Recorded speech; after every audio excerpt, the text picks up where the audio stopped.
Welcome back to the fucking stream. And man, it's always a big stream, but today is particularly a very big stream. We got Michael Saylor out back squealing for a breath of fresh air. And it looks like the market makers are not going to give him one. And we have Micron earnings. The fate of the universe as we know it depends on what happens in about 1 hour and 13 minutes. We got Micron earnings today, and man, oh man, you can feel it in the air. It's like there's a dark gray cloud of tension all over the place. You could feel it. I could cut it with a fucking knife, with a copper knife. You could cut it with a rubber band knife. You could cut it with a diamond knife. Okay, it is all over the place. Oh, I feel it in my bones. I feel it in my fucking bones, man. Welcome back to the stream. Welcome back to the stream. Welcome back to the stream. If you would like to chat, twitch.tv/threadguy. I know you. I just say it. YouTube gang, rise up.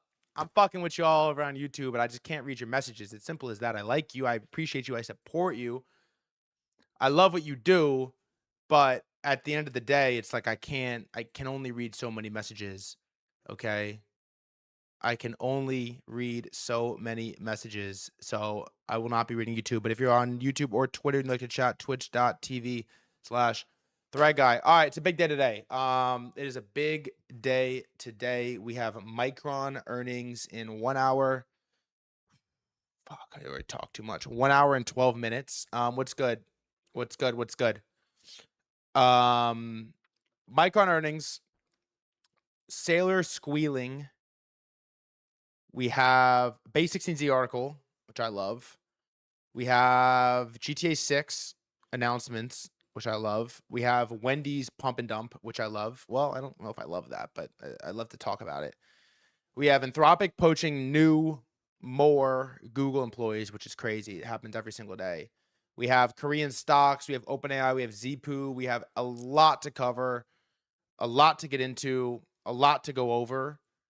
And yeah, the big coverage is going to be at 1 hour and 11 minutes is the big coverage. So welcome back to the fucking stream. I guess let's just start. Roll call, baby. Rectal, what's good? Lunar, Gorilla, Ebe, what's good? Don, what's good? Jackson, Kevin, Rockefeller, Viblet, Wavy, Sag, Wolfie, Pudgy, what's good? What's good? Jesse, Char, what's good? Sir Wheatons, what's good? Viblet, Teo, Degen, what's good? Lionel, what's good? Mickley, Dr. Rizzer, First, what's good? Armami, Riley, Gentani, Tweva, Kira, J-Led, Beef, Greg, Pert, Slinks, Joker, what's good? Kenyon, Agent, Meta, Benny, oh my lord, Bouse, what's good? Wizard, what's good? Love your face, I love your face. Live the Life TV, what's good? Homie, Crypto with XP, what's good? Homie. All right, starting off, I don't know if y'all care about the NBA draft. My college roommate who I lived with for a year and basically 2 years, little brother, Nate Ament, just got drafted to the league to the Milwaukee Bucks with the 13th pick. Fucking movie. That's my dog, man. My dog just got drafted to the Milwaukee Bucks. Pick number 13. It should have been the Miami Heat, but they traded it for Giannis. That brother could have been out in Miami. He could have been out in Miami with Bam Adebayo, but they got him in Milwaukee, man. Sending that brother to Milwaukee is rough, but shout out to Nate Ament, man. I knew when he was like 14. And it was a while ago, man. He was like a freshman in high school when I was in college. He's young. I think I'm 5-6 years older than him. He was a freshman in college. Went to Tennessee. Top 10 player in the country. Went to Tennessee. One and done. 13th pick to the NBA. I don't know what what does that contract look like? It's a monster. Let me see. 4 years, $26 million, man. For not 18, he's 18. 4 years, $26 million. Oh my God.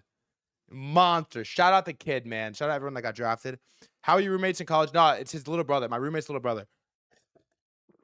It was a pretty cool moment. I'm not gonna lie. It was a pretty cool moment, and yeah, it was awesome. So it was good to see that. All right, look, we have a bunch to get into. We have a bunch to talk about.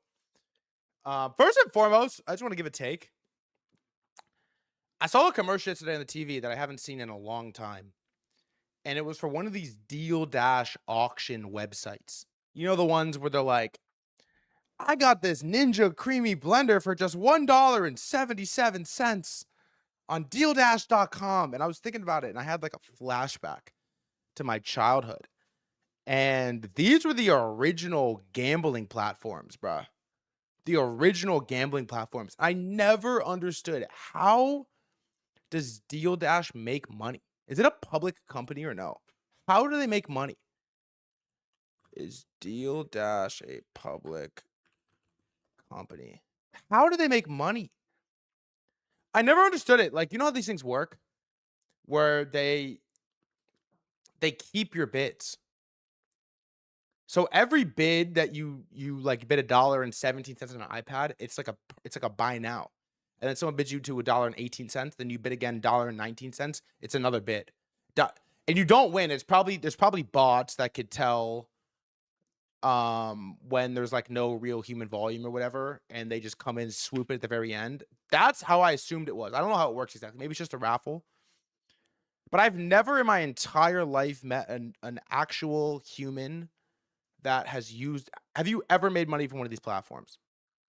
I have never met one person that has bought something on one of these platforms, and they disappeared. It was like a fever dream that I forgot happened, and it popped up on the World Cup ad yesterday, and I was like, "What the fuck?" I had like a shaky reaction to it. It was nuts. The original, that you could argue is where everything started going down, gambling, casinoification of everything, 100%.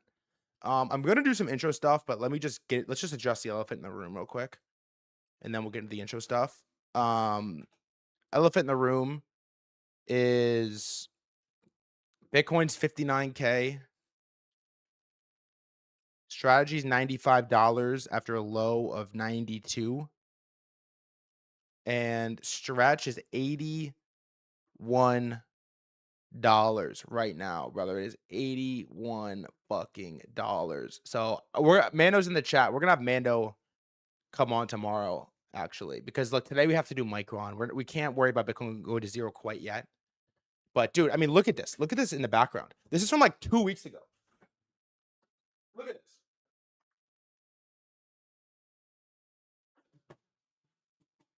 $80,000. What happened? It says $80,000 on it, bro. It was like a month ago. The thing's like a month. I've been here for a month. It says $80,000. Yeah, cover that shit back up. $80,000. It's pretty scary out there. We'll get back into it in a little bit. But before we do, we have to talk about everybody's favorite stock on some intro topics. Bang, bang, bang. First and foremost is, dude, Meta. I'm not gonna lie. I've seen this picture 1,000 times in the last day. The only time I saw the Snapchat glasses was when we were making fun of it on stream. I've seen this Kylie picture like 1,000 times. I saw it on every platform. I see it on every Instagram story. I've seen so many pictures of this, reshares of this exact picture. I've seen so many of them. So many to the point where I might buy one.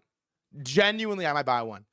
And big follow-up, look, I'm not the biggest Kyle Kuzma fan, but I got to admit they're everywhere on my feed right now. Meta is everywhere on my feed. Everywhere on my feed. And so I made this tweet yesterday, and I was like, you know, Meta hasn't had an original thought since Instagram stories, which they stole from Snapchat. And I found this. I think DNAP found this, actually. Look at this. So there's this spreadsheet. Original product and Meta's clone. Year launched. And so original product, Snapchat, Meta, Instagram stories. Beautiful. They just did it better. I'm sorry. It's Instagram stories are better for Instagram. Original product, Craigslist and eBay. They did Facebook Marketplace. They 100% did it better as well. Facebook Marketplace is so much better than Craigslist and eBay because you have IRL reputation with your account. They did it way better. TikTok and then Instagram and Facebook Reels. TikTok is better, but they did a pretty good job of Reels. Pretty good job of Reels. Zoom House Party. I don't even know what House Party is. Zoom House Party versus Messenger Rooms. They definitely lost on this. Messenger Rooms suck. I've never used it, so I guess I can't fairly comment, but Messenger Rooms suck. Crypto stablecoins and Libra. Obviously, they lost this. 100% lost this. Clubhouse versus live audio rooms. I guess Twitter Spaces won, but the real take is I think live audio was just a COVID phenomena. Kind of sad. I mean, I built my career on live audio. I think it was just a COVID thing. I'm not gonna lie. It's just not that good. It's not that good. It has a very niche purpose, and I think if I was hired at X to be in charge of Spaces, I could revive it. Live chat, like there's some very basic stuff it was missing that would make it so much better, but I think it was just a COVID phenomenon, really. Decentraland Sandbox and then Metaverse rebrand to Meta, obviously an L both sides. However, the Meta rebrand I think was a win. Meta is such a fresh name. Facebook, pretty whack. Pretty whack, Facebook. Substack versus Bulletin. I've never even heard of Bulletin. So we're gonna call that a loss.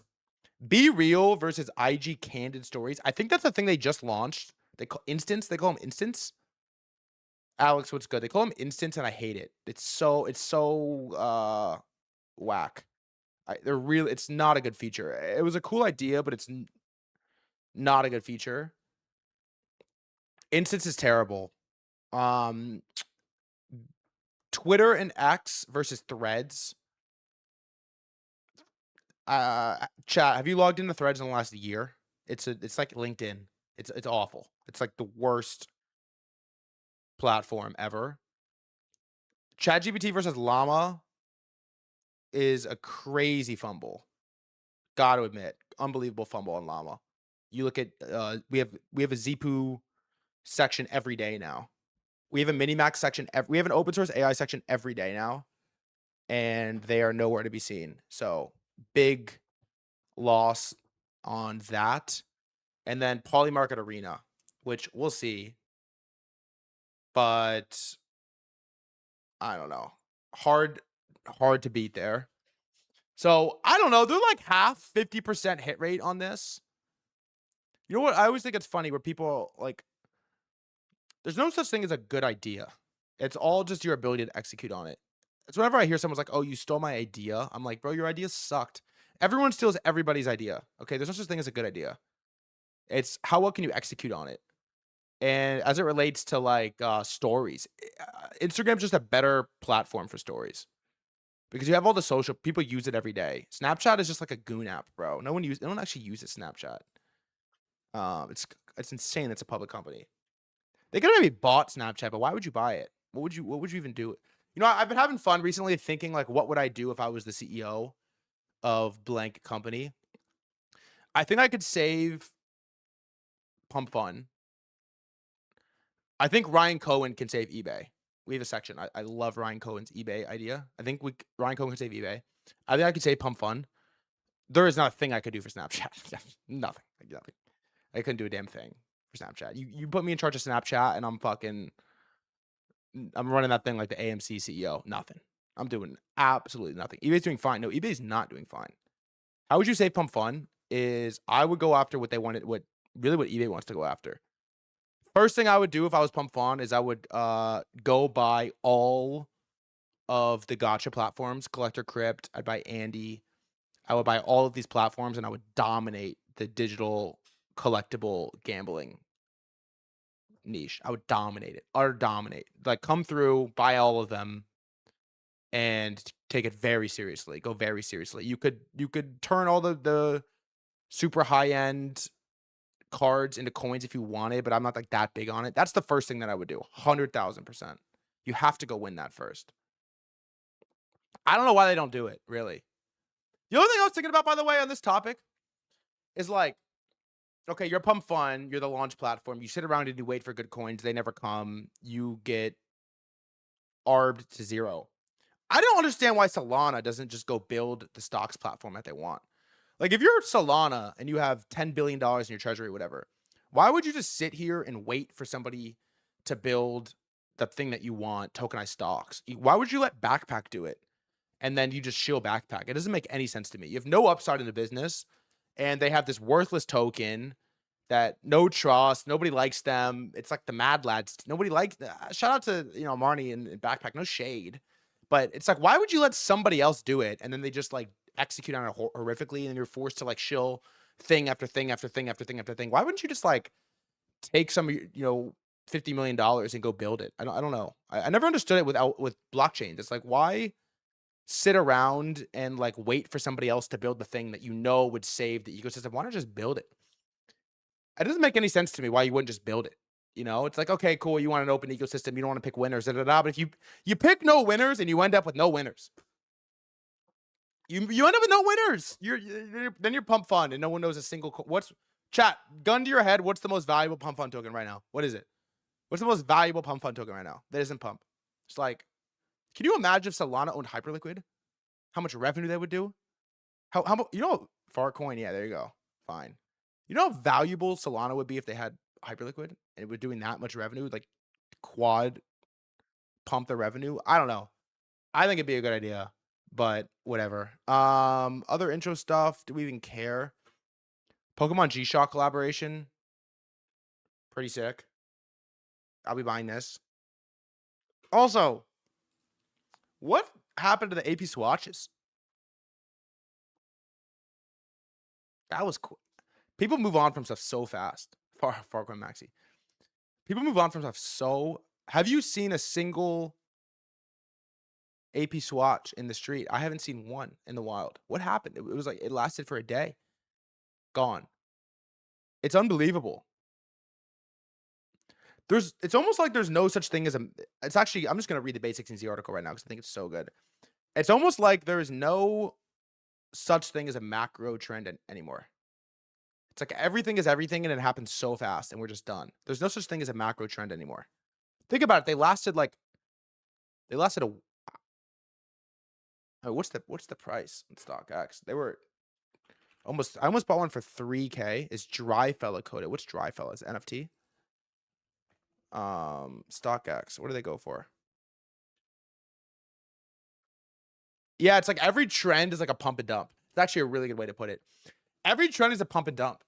And you just, no way Kalshi raised at 40B. Is that true?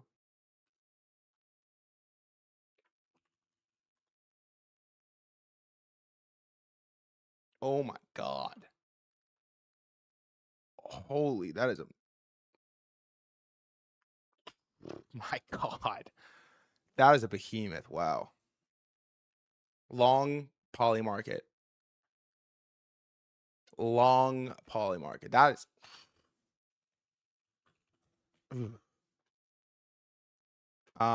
Look at this. They're down so. Oh my God, they're under a band. This is the only one I want is fucking $1,700, of course, because I have taste. It was the cheapest one. I have fucking taste. I have fucking taste, but they're down so much. They're under a band. Yeah, it's almost like nothing can stick anymore. Let's just read the article and we'll do markets. Oh my God, 40 Bs. I'm just gonna say this. I don't glaze a lot of people. Okay. I don't. I really don't glaze that many people. I glaze a few. Also, YouTube gang, you're active right now. I'm fucking with you. What's up, YouTube gang? If you're on YouTube or Twitter and like to chat, twitch.tv/threadguy. I don't glaze a lot of people. And so when I do, I declared Mando the best trader on CT like a year and a half ago, and everyone called me out. Everyone was like, "What are you talking about?" And look what's happened since. I don't miss very often. I miss every once in a while. I don't miss very often. And he just has the juice. I'm not gonna lie. I think I gotta stop that on this, by the way. I don't know why I longed Broadcom earlier. He just has the juice on the cultural commentary. I love it. Okay, it's a really short one, but I want to give some takes on it before we get into the market. So, and then we have a bunch of mini segments. Then we have Micron. Permanent capital. Okay. Everyone smokes again. Nobody has a favorite brand. You might argue, maybe even correctly, cigarette advertising budgets have been nerfed. Why wouldn't, I don't know if I could say this on Twitch. Why wouldn't the population buy Newports yesterday and Spirits today? Don Draper quizzed a waiter on his brand loyalty. Quote, "They gave them to us in the service. I love my old golds." Cigarette apathy speaks to a broader lack of preference. I don't have a favorite team. I just like a couple players. I was a basketball fan in May, but now I'm rocking with soccer. I don't know all the stories or the players or what happened last month. Goal. Having preferences is a lot of work. There's a startup called Taste now. I don't have time to keep up with what's cool, but you can put a Paul Newman and a 996 and a Ramoa on the same website so I can buy them. Investing behaviors skew similar. Stocks are factors in tweets. Coin hold times are 75 seconds. Now we care about photonics. Palantir was last year. I have a 2% drawdown limit. Henry Kravis advising me to find permanent capital, but I need to make it by summer. Spaces have collided. The 4 group chat apps look the same. The 5 feeds that show the same reels stand in line for an hour at the same coffee shop. There's an impending wait, not an end of history, but a collapse of seasons into the now, what's the move tonight? Chickens with no heads on career paths. Fuck it, let's trade the college basketball players. If we don't take off by summer, the AI lab, is going to make it. Claude in Slack hits a bit harder because the agent is in liminal space now. He's not in your command line anymore. I don't use it. Backrooms was the best film I've seen in 2 years. The depth of unease is hard to pinpoint, but after the movie, my wallet disappeared and showed up in another bag. Base 16Z. And so I was thinking about this. Like, what is my takeaway from this article? My takeaway from this article is basically that everything has become everything now. And a good example of this is what they're doing in finance right now. Every finance app is every finance app. Think about it. Your wallet is your brokerage that has perps. Your perps platform has a card. Your card has a savings and a checking. Both of them allow money transfers back and forth.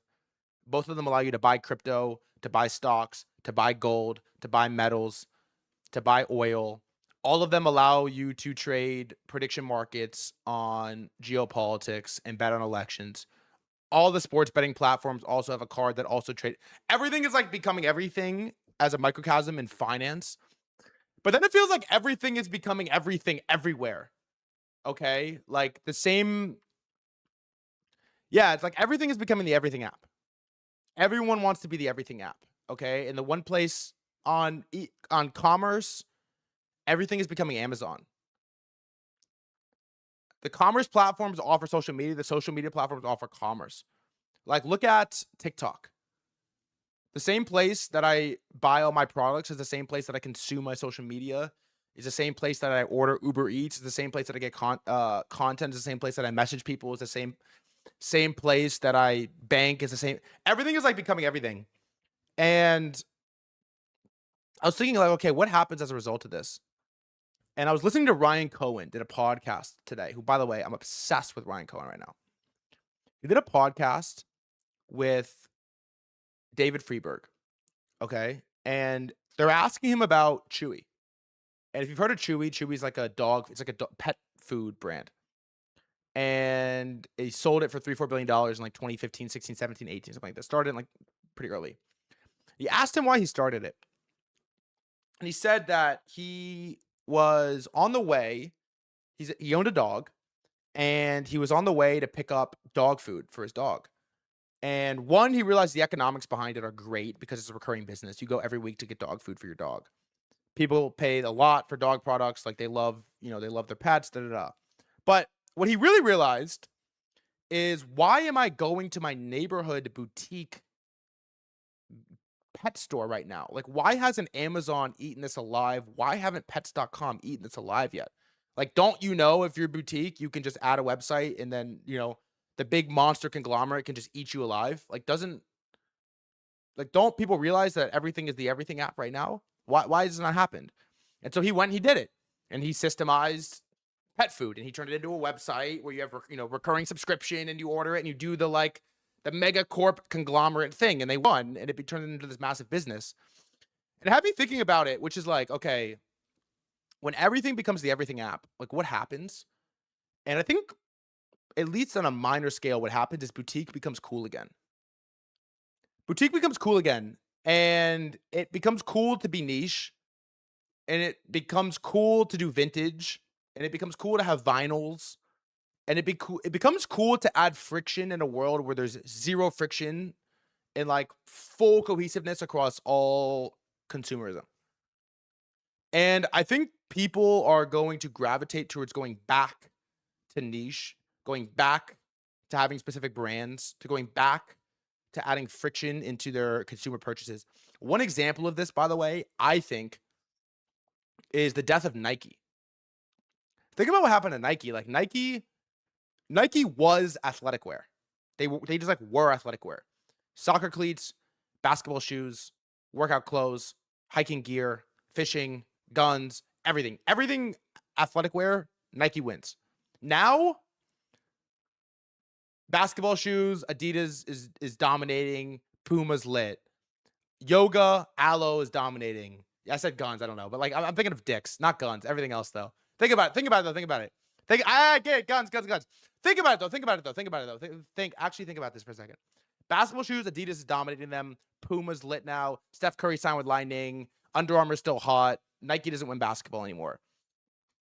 Soccer, Adidas dominant as well. Yoga, Aloe came onto the scene, took over. Like gym wear for women, Lululemon takes over. Gym wear for men, Gymshark takes over. Walking shoes, Hoka and like AC come over. They dominate. They take over. And so everything goes back to being like really, really, really niche, I think. And then Nike is no longer cool. They don't do anything well. They do everything, but they do nothing well. And boutique sort of like takes over category after category after category. So yeah, it's like anti-slop in a lot of ways. And so I was trying to think about it like, okay, after Nike, what is the next, megacorp consumer brand that dominates an entire field that's going to do the death of 1,000 cuts that Nike did? And I don't know. I was trying to figure out what it was, but I like this article a lot. It feels like the grand cohesion of everything is going to lead to like back to niche. But there is going to be this gravitational pull towards the machine. Walmart's an interesting one, by the way. Walmart is an interesting one, by the way. I like Walmart as a thought on that. Nike is in middle school. I have kids in middle school. Yeah, but they don't dominate athletic wear like they used to. It used to just be the Nike show, and it's not anymore. And so I thought this Basics and Z article unbelievable. I think one more takeaway is that there's great edge in being able to see a trend longer than a week. It really is. There's a great edge in being able to see a trend longer than a week. And everyone is going to have this gravitational pull towards the machine being one. And I don't know. I think it makes niche cool again. It does. It makes niche cool again. It makes boutique. When there's no friction, friction's cool. When everything's friction, no friction is cool. I think it's just like the ebbs and flows of how consumerism works. So shout out Basics and Z if you want to read it again your own time. Sick article. I posted on my IG story and I had hella girls swiping up. Did you write this? Yeah. I mean, even eBay is a decent example. Like eBay used to dominate all collectibles. Now you have the gotcha platforms. You have individual digital items in games with skins and all of this. Like, I don't know. Thrift stores are really back in. Shopping IRL is really back. Like, I don't know. They don't just like dominate collectibles anymore. They dominate graded cards for sure, but not like everything the way that they used to. They are reliable. All right, where are we at? I feel like I didn't give the most coherent take on that, but I gave a really good take on it on our morning meeting. I gave a really good morning meeting take on it. I swear I did. All right, let's check. Where are we? IBB. I told you this was a fucking buy. I didn't even buy it. I didn't even buy it. This is so beautiful. Look at this thing go. Oh God. Where are we on Micron right now? Oh my lordy. When Hinge live swiping with threadguy, dude. I almost downloaded it the other day and I saw your tweet, dude.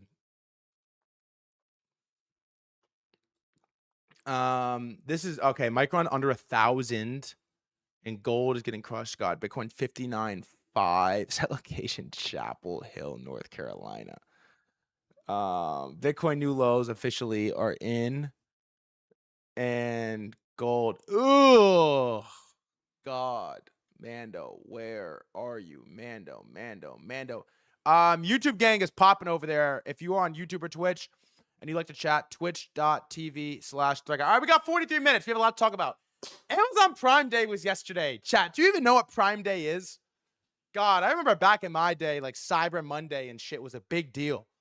What happened? What happened with Prime Day? This was like a thing people used to do. Is everyone broke or does nobody care anymore? I called it based on search trends. Amazon is in a lot of trouble. It's Prime Day. Everyone is supposed to be looking for deals because they're broke and inflation is insane. Search activity today is down 3x from historical Prime days. The recession is going to be awful. This is such a bad take. To me, this has nothing to do with everybody's broke. Everybody is broke, but that's not why they're not searching on Prime Day. They're not searching on Prime Day because, like, what the fuck? I don't know. Everybody already has everything. Or there's no deal. Like, I don't know. It's like, okay, this might be a bad take. But for some reason, I feel like it always used to be a thing that, like, you needed a new TV and you needed a new flat screen all the time and you needed, like, a new blender all the time. And now people just, like, don't need new TVs. I don't know. Like, when's the last time you bought a TV? The last time you bought a fridge? It's like these things last, like, 20. Everyone has everything. Everyone has everything. Okay? You either have already bought it because these things last, like, 20 years, or you use Klarna. Gave Klarna bad debt. You're never going to repay it anyways. Nobody cares. Klarna has, like, $20 billion on the balance sheet of bad debt. Nobody cares. For some reason, we're acting like that's not going to blow up. It's like nobody cares. I don't know. Everybody has everything. Like, what am I buying on Prime Day? What do they even sell on Amazon? Like, I buy, like, skincare and shit, and, like, but, like, consumer electronics are, like, a race to zero. Like, I don't know, man. Prime Day. Like, what are they even selling? A bunch of slop I don't even need. It's like the same. There's like 5 products in the world, I feel like. I don't know. It's like Yeti cooler, no. Amazon Fire tablet. Like, what the fuck, man? You remember when Fire tablets were a thing? Come on. Portable blenders is, like, ridiculous. I'll buy, it's like I'm buying $20 Amazon or Air One smoothies. Kindles that was a time and place. Kindles are dead in my opinion. Read a paper, unless you have bad eyes, read a paper book. It's like, I don't know. The Echo Dot for $34 is like, what happened to this stuff? I feel like when Alexa came out for like $400, it was a lit product. This is just like slop. It's complete slop. Amazon Echo Dot. Who's buying? I don't know who's buying. You have an Echo Dot in your house or one of those Google Homes? People just don't use products like they used to. I don't know. What is that? My favorite bit with the Amazon Alexa is that this thing used to turn on all of the time during very serious conversations at my house. And me and my parents would look at each other and we would be like, haha, like, Alexa's listening and recording our conversations, and we would just laugh about it and keep that fucking thing plugged in. It's just like, what? I don't know. I actually don't know how to explain what I'm trying to say right now, but what is this stuff? HP, that's a nice computer. You need computers. Fire Stick, cool. I don't know. Like, do you guys have kids? Are Lego still in? It's just Liquid IV on Amazon Prime. I'm just not doing it. I don't know. I don't know. I'm definitely not buying clothes. What are these products? Samsung Galaxy tablet. Tablets are dead as well, right? You remember when everyone like had to have an iPad? What is the use for an iPad in 2026? What do you use it for? If you read, that's one thing. If you read, fine. But do iPad kids even exist anymore? No, I don't think iPad kids exist anymore. No one plays on the iPad. They have a Switch. iPad kids are like, by the way, the iPad kids you reference are 27. Okay, they're 27. Okay, give it up. I don't know. I just don't understand these products. What? I just, maybe I'm out of touch. I have no kids. I'm 24. I have a little bit of money now, so I don't think about. I just like don't think about prices the way that I used to, in the sense that I can go out and buy an Xbox. You know, I can go out and buy an Xbox, and I'm not really super stressed. I could buy the. I'm gonna buy GTA 6, right? And I'm not sweating about it for $80. I used to have to sweat about it, but I had this moment where I went into Best Buy a year ago, and I was looking around, and I'm just like, man, they don't have any. They got. There's nothing. There's nothing to do or buy. What? I'm like, I have an Xbox and I have a TV. What does the store offer?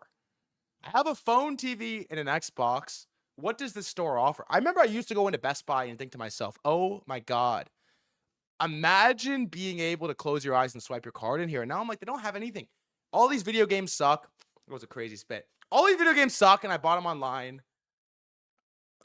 The Dyson vacuum is just not doing it for me. I don't know. Is it because I grew up? I don't know. But I just Beats headphones for $100. $100? Beats headphones used to be $500, and that was the Christmas gift if you were lucky. If you really, you got the Beats headphones was like the holy grail of a Christmas gift, man. $100 for Beats, I don't know. Every physical products just got so cheap, and I feel like everyone's got them. I don't know, man. Maybe I'm just out of touch, but I just think about Prime Day, and I'm like, what the fuck am I buying on Prime Day? I don't know. Am I out of touch? Am I out of touch? Because then I read these outlets, and they're like, shocking. Amazon Prime Day off to a slow start. I'm like, what are you talking about? Obviously. Mom, did you buy anything on Prime Day? If you're in the stream, I'm just like, obviously it's off to a slow start. And then part of the problem, by the way, with Prime Day is there's no deals. There is no deals. They're not offering anything. They do the deals when the deals come up, and that's what it is. I don't know. Like, I'm not buying the smoothie machine, $1,000 robot vacuum. I just, I don't know, dude. Good deal on the toothbrush. I actually will buy the toothbrush. Where is that? I need a charger for my toothbrush. I've been using an electric toothbrush, just manual recently for like 2 weeks, dude. I need. Oh, that is a good deal. That's a good deal. That's a good deal. Maybe the problem, by the way, is that yeah, explained a lot. Maybe the problem is that they just have good deals all year round. You know, maybe that's what it is. But I don't know. You thinking Amazon stock at $5 trillion is going to pump because of Prime Day sales? I don't know. This is cool. They have this on. This is cool. $18,000 with the new Unitree. This is cool. I might get one of these for the stream. If they sold this fucking thing at Best Buy, I'll tell you what, I would be in there. If they sold this fucking thing for Best Buy, I would be in there like swimwear, baby. I think it is useless, yeah. But yeah, I'm gonna move on from this topic. This actually was a one line in my notes, and I've spent 30 minutes on it. But the great slopification of products. I don't know what it is. I think it's probably me. It's probably me. I'm probably the problem with the product thing. But let me ask you a question. What is the last product, not speculative ass? Like, the only thing people spend money on is speculative ass is to trade and gamble. What is the last product that you spend over $500 on? Physical product. Mine is probably a laptop. What did I buy? $500. League Skins. That doesn't count, dude. 3D printer. That's nice. Mac, iPhone. It's all just iPhones and laptops. Oh my god. It's just. All right. Hold on. Everyone, stop. Everybody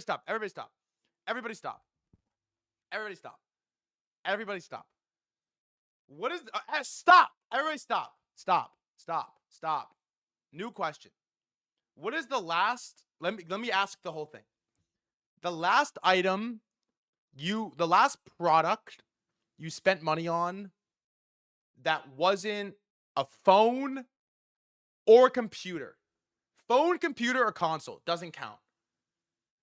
Not a speculative asset, not an in-game Apple Watch. Yeah, AirPods. It's just like, bro, oh my God. I feel like I'm going crazy. Apple Watch. Like, holy fuck, man. Supplements, that's good. Air conditioner, that's good. Car battery, that's good. Shirt, okay.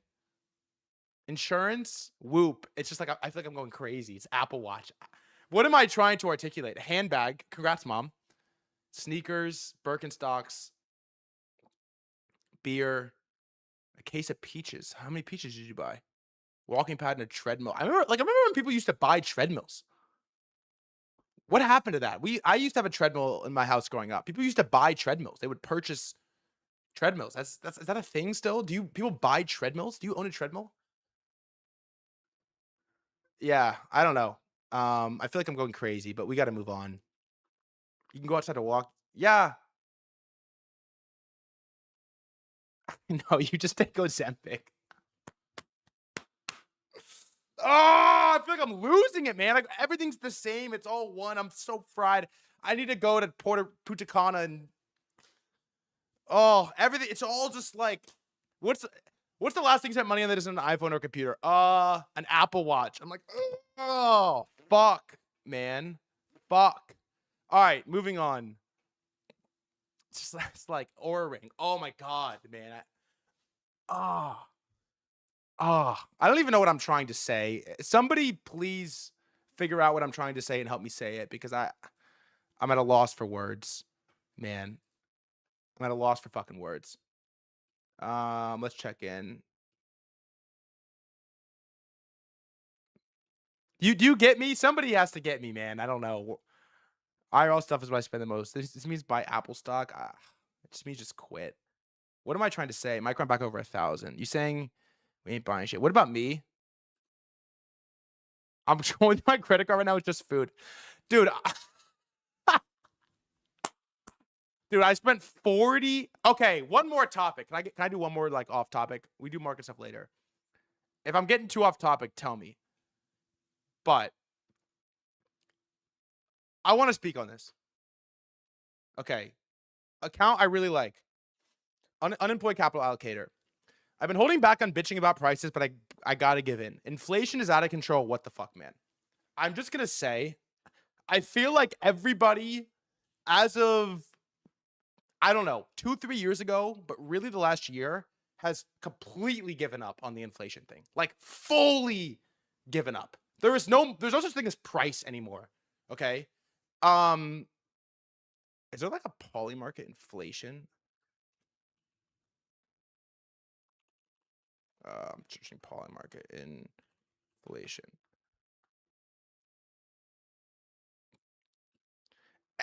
Okay. Everybody has completely given up on the inflation thing. Like, full blown mailed it in. Everything costs everything, and we don't even care. Basically, the way that I think this goes is there's 1% of the world that swipes regardless, doesn't give a fuck, they don't even look. And the rest of the 99% could barely afford before, and they definitely can't afford now. But they can afford because they just buy now, pay later on Klarna on debt that's never getting paid back. And look, ever since I started making money, I just swipe my card. I'm pretty bad with managing my finances. I just close my eyes and let it happen. I spent $49 on a Pure Vita breakfast bowl yesterday and said, this has gotten out of control. This has gotten out of control. I spent $49 on a breakfast bowl from Pure Vita and said, this is insane. It's a $30 bowl. It's a $25 bowl. I added steak, 30. I added chicken, it's 35. So 2 eggs, some rice, lettuce, steak, chicken, $35. Uber Eats delivery is $5. The delivery tax is another $5. And then I priority delivery because, I don't know, automatically click it, another $5. $49 on an Uber Eats, on a Pure Vita bowl. And I said to myself, man, this has gotten everyone has just given up. everyone has just completely given up on the inflation thing. I feel like there used to be some sort of social contract where people would like agree, like, okay, it goes up, but we have to justify it, and like it goes up and it justifies it, and there was sort of like a deal at some level that everybody tried to keep this thing contained. It has been complete. Bro, they sell $24 smoothies at Air One. Like it has gotten so out of hand on the inflation thing that I don't even know what to say. And I disagree with you that a lot of people don't use Uber Eats. I know a lot of people that use Uber Eats and can't afford Uber Eats, and they just Klarna Uber Eats, and they never pay it back, and they don't have to pay it back. It's like 1% you pay like 1% interest on Klarna, and you just never pay it, and the interest has interest, and nobody ever comes to collect it, and people have like, I don't know. All I'm saying is it's gotten out of control, the inflation thing. It really has. It genuinely has gotten out of control. And maybe I'm out of touch. I am out of touch. Fine. Call me out of touch. But I'm not that out of touch because there's people way more out of touch than me. Okay. I'm pretty grounded. I'm here. I'm here. I'm not that far gone. I'm pretty here. So all things considered, I'm a lot closer to you than I am to fucking some of these guys. So I don't know. When's the last time you checked your credit score? I don't even know. So anyways, in other news, GTA 6 has been announced. It's going to cost $79.99. Ultimate Edition is going to cost $100. Take-Two Interactive does not really look great on the day. It's down 2.25%. And AMC update, dude. Spider-Man, I should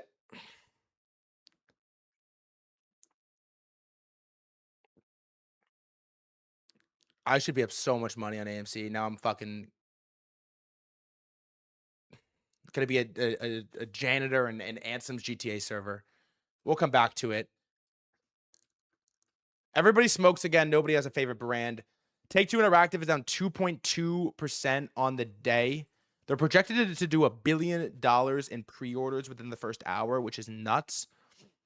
However, I thought this was an interesting headline, which is that PlayStation just confirmed GTA 6 will not have multiplayer at launch. This has sparked concerns among players that Rockstar Games might release the new GTA 6 online at a later date, which, I don't know, not great to me. If you ever played a Take-Two game, I believe they own 2K, right? They own 2K. Who owns 2K? I believe they own 2K. Yeah. If you've ever played a Take-Two game that isn't GTA, like a newer game, you know that these games are basically casinos.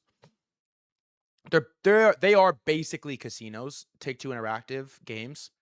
Like NBA 2K is a casino if you want to have any fun on the game. Ultimate Team, My Team, whatever they call it now, My Career, all the fun game modes cost basically sticker price of the video game to play. Like if you want to play Park on 2K, you got to max out your player day one. To grind your player up to highest overall, 86 overall, whatever it is, it's like 80 out. I mean, it's like takes 100 hours probably. And so you just pay for it. I mean, that's just, you have to. You just buy it. And it costs the sticker price of the game for one build. For one build, it costs the sticker price of the game. So these games are casinos. It's what they've done with the microtransactions is insane. No, you have to. If you want to play Park, you have to buy your build. You have to. There's no playing the game without buying your build. Anyone here that was a Park head at any era, you know. You have to. And these games are casinos. These games are absolute. Thank you for backing me up on this. These games are casinos, and I would imagine that most of the money that they're going to make is from online. I don't really know the economics behind these video games, but no online doesn't sound great to me, but it kind of is what it is. So we'll follow very closely. Now we do have this this chart, very famous chart, which is returns from major game announcements to release. GTA 4, 66% when they announced it to release. GTA 5, 30%. Red Dead Redemption 2, great game, 200% over 2 years. And GTA 6 so far is up 48% since the game was officially announced in early 2025, but the entire market is up tremendous.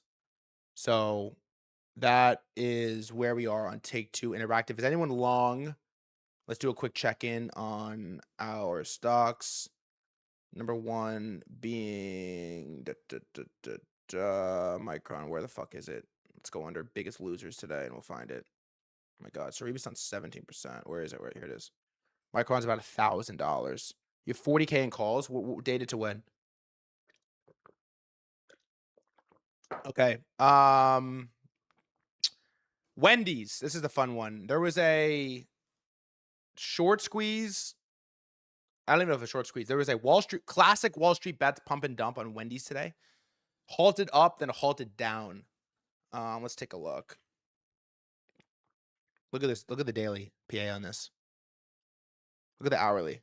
Halted up, and then they halted it down, and then now it's kind of Wendy's in your nuts. It's sort of just hanging out here. I don't really understand the Wall Street bets thing. I don't. What I really don't understand is that this was the post that went viral.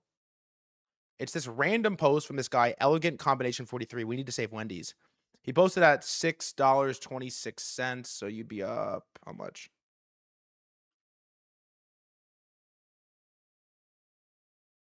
I don't know, 25%. And this is the entire post. It's a screenshot of the 5-year Google search, down 72.96%. And it reads, "We need to save Wendy's. My fellow regards, we need to save Wendy's before it's too late. If this company goes bankrupt, we'll all be out of a job." That was it. No thesis, no leader, no strategy. Just like raw dogged this post and threw it up. And then everybody starts slamming. I mean, I thought this was crazy. Everybody starts slamming Wendy's. It's 16K upvotes. And they're basically removing all the posts that have to do with Wendy's. No, I don't actually know the lore. What's the lore? All I saw was like Serenity. Look at this little cheeky Serenity post, by the way. Yeah, they got a new CFO. I saw that. I find it interesting that DGens on Reddit are starting a viral campaign to save Wendy's, the U.S. fast food burger chain. The stock price is now up 20%. Just for background, Wendy's is a popular community meme where people work behind the dumpsters after the portfolio goes to zero from zero DTE options. No positions, just found it amusing. I wonder if it's going to work? Question mark. I don't know. I thought this was interesting that they had this. Barron's had this article ready to go. Wendy's pops 22%. It could be the next meme stock by George Glover. Who is that? Actually, let's take a look.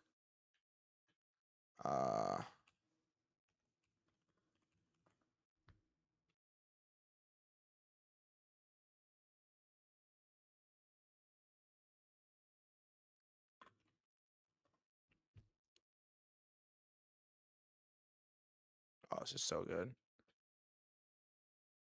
Can't even find him.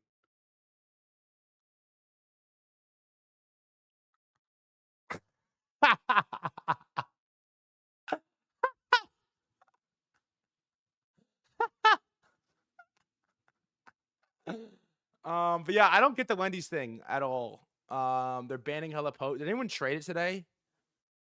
If they need like a guy, they need like a thing, like a guy to like lead it, lead the charge. You know, they got nothing. They got fucking nothing. So DC8, I don't know. I faded it. I faded the ever living mess out of it. They need Roaring Kitty to come in here and. Ugh. By the way, I had a call with the Hyperdash team. Ooh, brother. I had a call with the Hyperdash team yesterday. It was unbelievable. Duval CTO, stop. Stop. There is no Duval CTO happening on this. Are you serious? What's good, Coffee Attack? Duval CTO. Oh no. 858.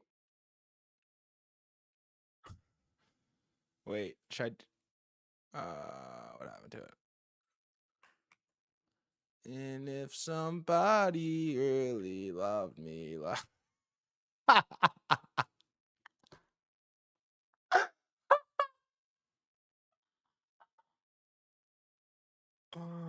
oh my god. Oh my god.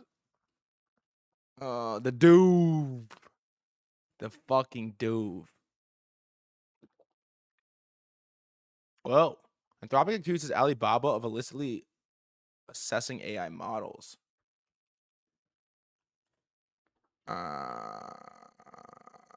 Dario's losing his fucking mind. And if somebody loved me like she does. Ooh, she loved. Dude, the Amazon thing is driving me fucking nuts. Market close, we got Hyperliquid. Wait, watch this. Let's actually see. Is any sharps taking a position? I know how to use this now.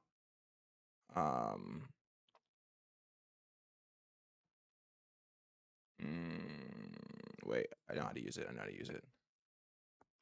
Baba. Any sharps taking a position? Okay, wait. Position changes. 15 minutes. Nobody. Okay. Skip it. All right. All right. We have 15 minutes. What is the most important thing I want to come over? All right. You know what I want? How do you get tweets on TradingView? It's awesome. You just copy paste. It just works. Just copy it. Copy the URL, paste it. I want to spend the last 10 minutes going over the biggest Micron buyers and who they are before earnings because it's fucking scary. I don't know why I got energy today, man, but I just do. All right. Ryan Cohen, my favorite CEO in the world. I don't know that many CEOs. Just did an interview. And man, I am passionate about Ryan Cohen. I don't know why. I'm very passionate about this man, Ryan Cohen. I think he's the best. And he has a really good idea for what to do with eBay. Okay. And so he has a really good idea what to do with eBay. I think he has the correct idea. As it currently stands, 14% chance that they acquire eBay. The highest was 22% when they submitted the offer, like May 16th or some change. I'm gonna be completely honest. If Ryan Cohen gets in control of eBay, I'm interested. I am fully interested. I'm all in. I used to be eBay buyer. I used to be a big eBay buyer, eBay seller. Platform sucks. It's got potential. Hear me out on this. This Cohen vision, brother. He's so good. My headphones are off. This interview is unbelievable, by the way. Unbelievable. The third thing is, and this is something, dude, he's such a Chad. I cannot. That I have not spoken about before publicly, but eBay today is the leader in so good physical items, physical collectibles, as an example. And so I would extend that into digital collectibles. And essentially, if you look at all of these in-game items, AAA titles that people are accumulating, skins, weapons, all of these things, taking eBay and building a marketplace where you can provide liquidity for in-game digital items. Essentially, it's what NFTs could have, people thought they were, but ultimately they had no real utility. In-game items actually have real utility. And if you look at all of these collectibles, frankly, they're an ego play. You own art, like, what is that? At the end of the day, it's an ego play.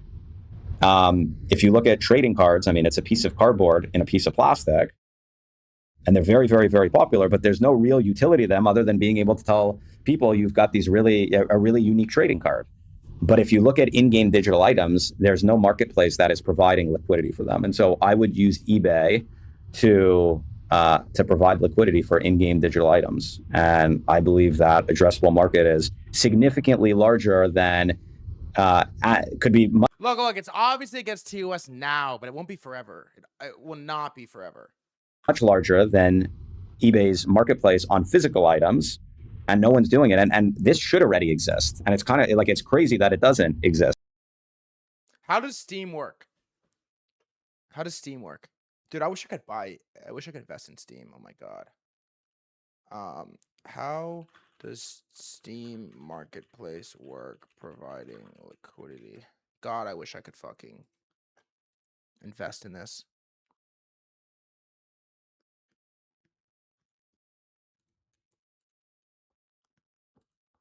This looks terrible.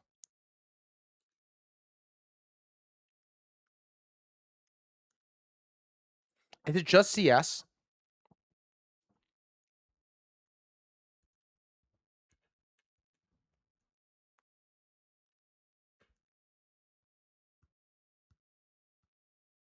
Oh, no, I meant Steam. I meant Steam with in-game items. Resell skin, they take 15%. Ugh.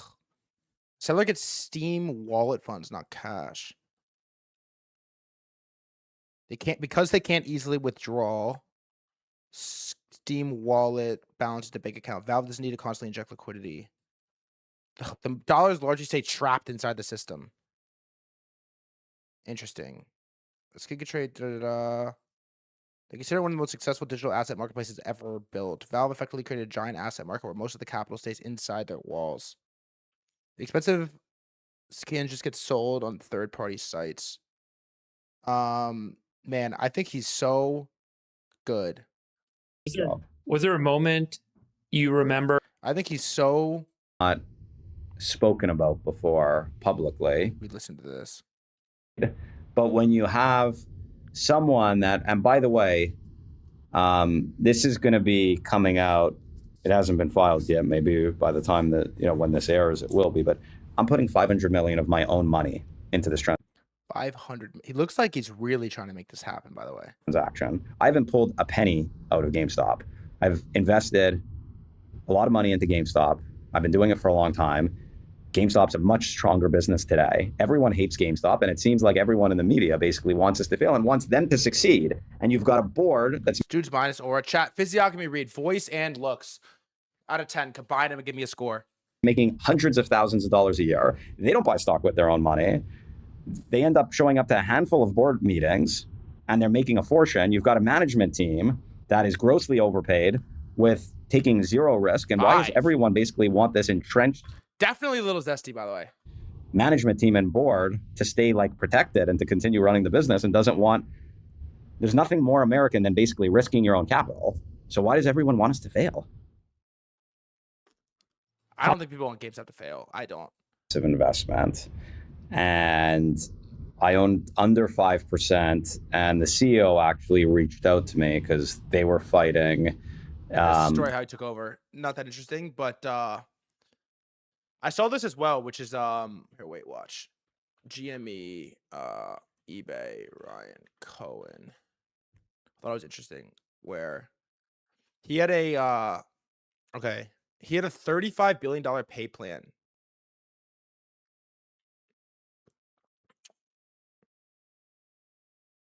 Yeah, so he had this pay plan that could have paid him as much as $35 billion that he withdrew, saying he wants the company's leadership to be focused on operating performance in its proposed acquisition of eBay.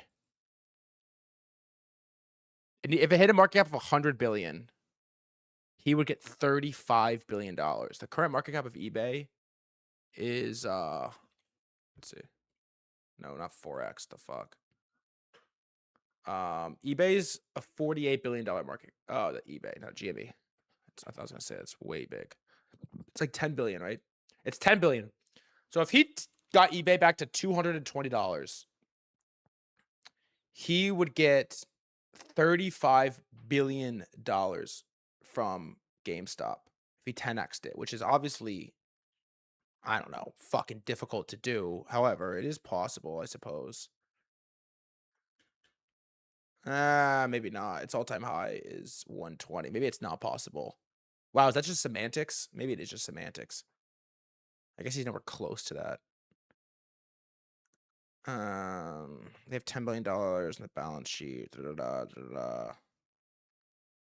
eBay rejected it. Yeah, I guess it is just semantics. He's not even close to that Elon type of comp package. But I don't know. He's my favorite CEO right now. I love him. I love him. I'm obsessed with him.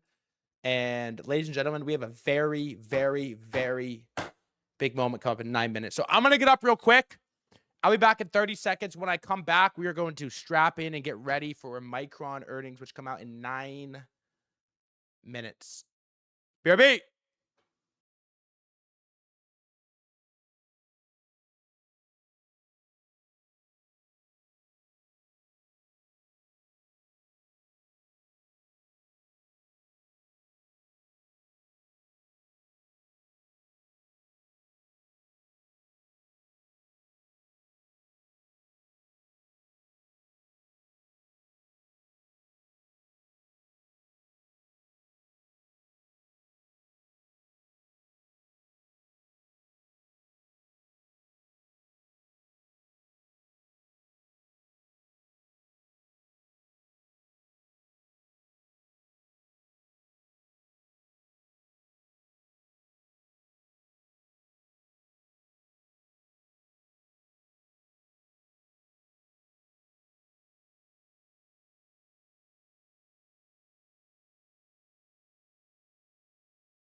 let's go. 7 minutes. It's a big day. It's a big fucking day, man. Micron earnings. I wish I could speculate on music growth. I would short the mess out of NetSpend. I'll tell you what. I would be 10x short. Music NFTs.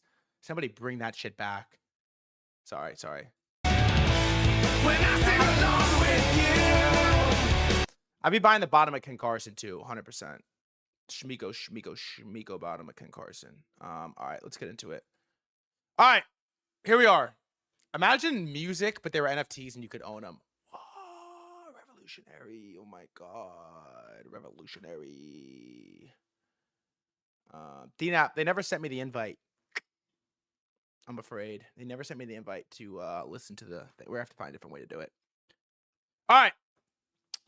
Market closes in 6 minutes. MSTR has survived the day.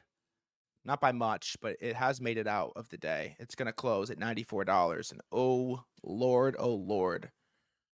It's going to survive, but not by much. Fucking AMC, man. This fucking dog shit ass stock. I can't believe this.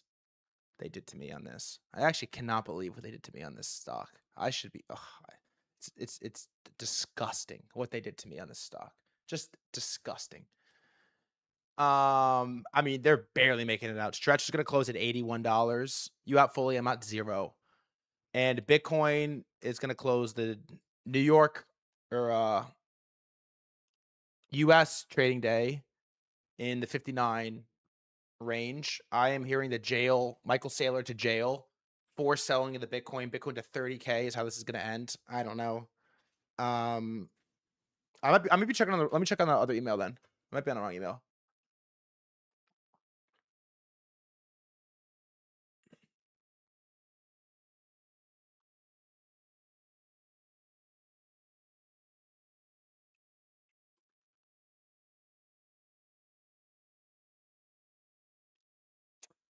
DNAP, just can you forward me the email? It's not giving it to me. Forward it to my counterpart email. I don't know. It's not giving it to me. But all right. The big one today, I have a bunch of topics I want to get through, but obviously we're a little bit distracted because we have Micron. Yeah, it says I'm registered, but I don't know under what. Add to Google Calendar. Save. Oh, okay, I got it.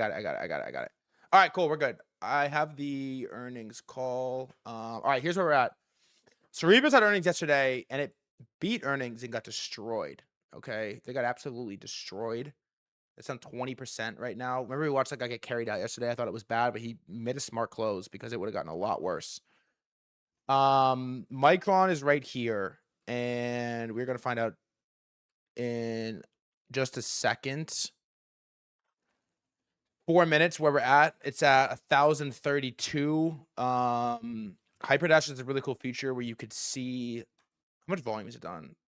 Hyperliquid. Let's check actually. Oh, I'm kind of nervous. It seems like this is a big deal. $364 million. 24 hours. There's a really cool feature where you could see like biggest adders of Micron in the last 15 minutes. Let's go like last hour. Where are we at? Cumberland, algorithmic, CBBs and algo. This guy had 1.5 algo as well. It's one of the things I asked them to get rid of is a filter where you can get out of, you don't show algos. This guy had 1.3 million, also algorithmic. This fellow is not algorithmic. Is up 3 mil all-time trading perps. All-time high of 4.7. With spot, he's up 5 mil. He's long 100K margin Micron on 10x. Oh my God. Ugh. Basically at break even right now. 10x long on 100K. This guy is also not an algo. Up 250K all time. He was down 200K yesterday. What is he up on? What did he make it back on? Made it back on some gnarly shorts. He had a lot of positions open. Made it back on SpaceX shorts. Good for him. He has Micron 34. Oh, he didn't close. 34K on Forex. This is a popular wallet. It's down 5 mil all time. He's short Micron. 100K on 10x. It's a popular. I don't know who that is, but he's popular. Let's see this one. Algo, don't care. Flow traders, probably Algo. Algo, don't care. Algo again. They're gonna add it for me. Powell number 2. Who is that? Algo. How about this? Algo. Oh my god. How about this? Swing. Okay. 80% win rate. Up 300K all time. Best trades. Banked 100K on Oracle. Okay, mostly crypto and Oracle. Just opened a Micron long. 40K on 10x. Not bad. How about here? I want to see some size. Show me some size. This is an interesting wallet. He's down a lot. Up 78K all time. 20K margin, 10x, nothing crazy. All right, guys, 1 minute. I'm fucking hype. I hope it's good. Oh, I hope it's good. I hope it goes up. I really hope it goes up, man. If you filter extremely profitable traders, where? How do I do that? I don't know how to do that.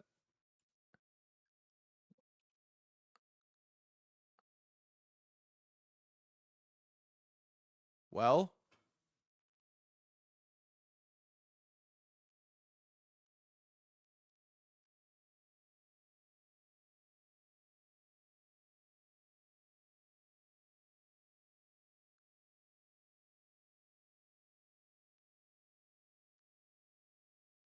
well.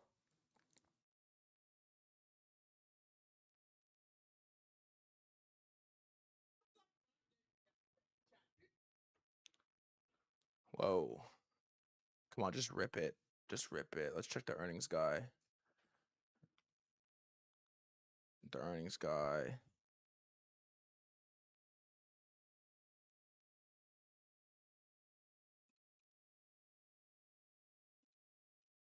Sorry. That was daily. Sorry. I ain't biting my nails. I'm not supposed to do that. Well, rumors they beat by a good amount. Yeah. Ooh. Come on, man. Just tell me. Holy. What are these candles? Is it out? Holy. Double crush. Come on, rip it, baby. Double crush. Let's go. Let's fucking go. Wow, let's go. Let's fucking go. Wow, let's fucking go. Let's go. Let us go, baby. Wow. Let's go. Who's adding right now? Position changes, 15 minutes. Refresh. Wow. It's not like a crazy move, but dude, they double crushed. EPS beat by 21%. Revenue beat by 16%. Who is this? Holy shit. Wow. What a wallet. 8.5 mil. 3x leverage. Entry $1,029. What a wallet this is.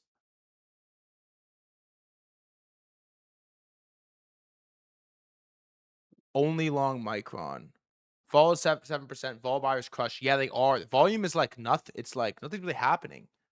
It's a weird. You think it's gonna reverse hard? We gotta watch it for a couple minutes. Twitter.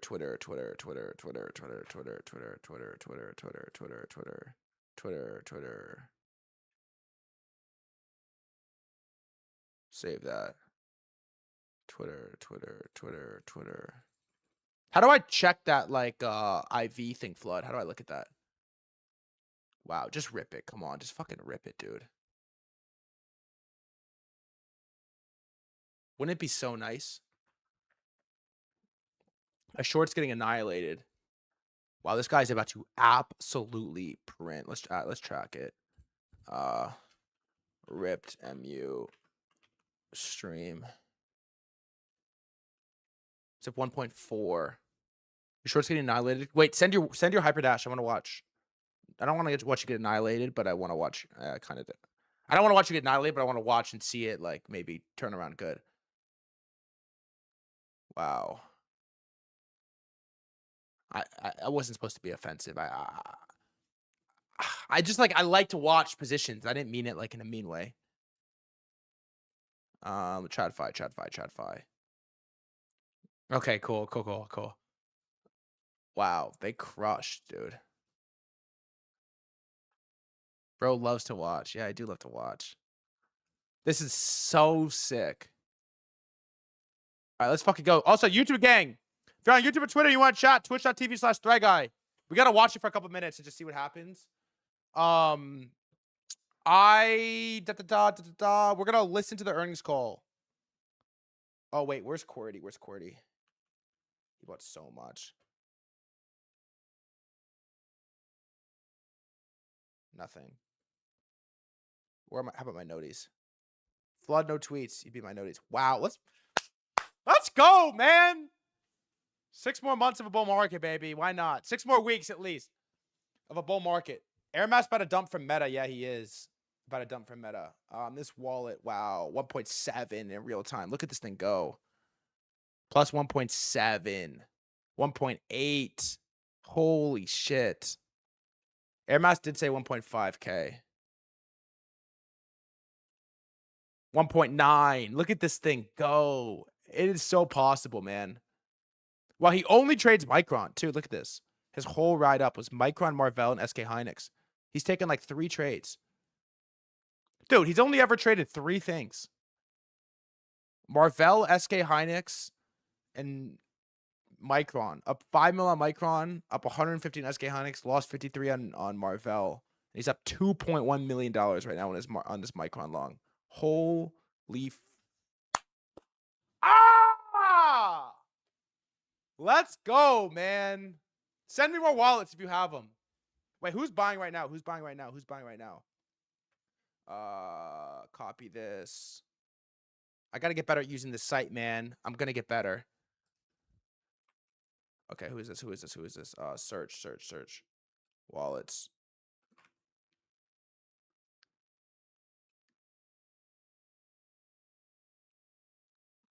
Long Intel. Wow, 3 mil all-time P&L. Up 2. Dude, he's long 2 mil margin Micron on 10x. What a fucking sicko. What a sicko.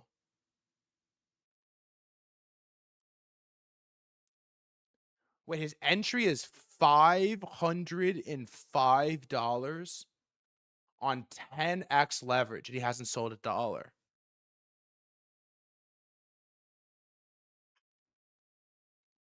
Oh, what a freak.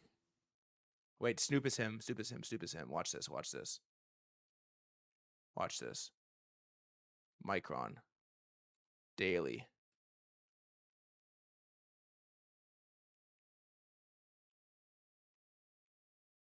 What a fucking freak.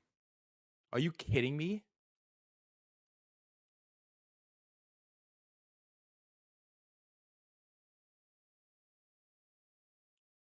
Dude. He bought, what if it's Air Mass? No, it can't be, right? Could it be Air Mass? No, I don't think so. I gotta track this too. I don't know how though. Dude, look at this. He has 2M margin at $505. He's up 2.3 mil, and he's just getting rich right now. Look at the dates. All right, he was buying like April 20th, give or take. Stop. No, it can't be. No.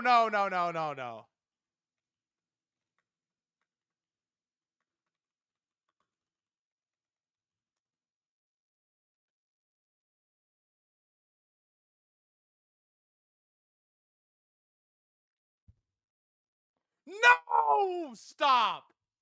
Stop. No! Oh my God. No.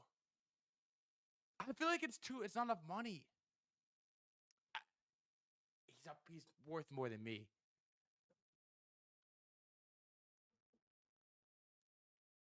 I don't think he's up enough. It can't be. It can't be.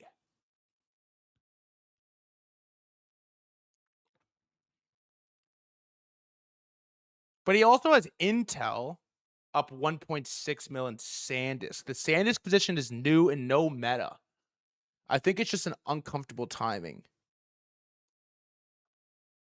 He's only up 2 million LMAO.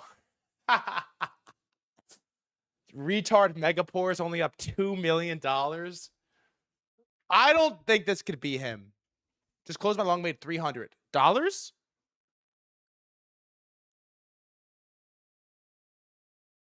Dollars or what? This is crazy. Do we think this is actually Air Mass? Congrats, bro. Nice trade. Nice trade. Could it really be the Air Mass? Wow. I mean, the way our views get skewed, 2 million's a lot. No, I know. This is just the guy that came on stream and said 10 mil is middle class. Like,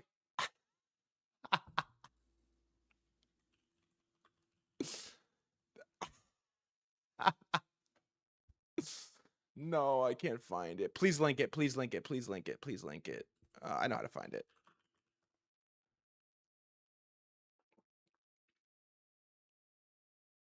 Wait, hold on.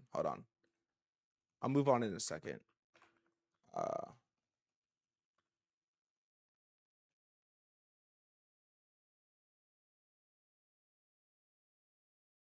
Here it is. And this is who we're talking has about. become worthless, although maybe the average person may not see it this way. But when you see like some Russian dude buying a $500 million apartment in Monaco, like, dude, $500 million, he just dropped in an apartment. Okay. Ben Affleck sold some bullshit company, AI company, to Netflix. He's an actor who made some bullshit AI for $600 million.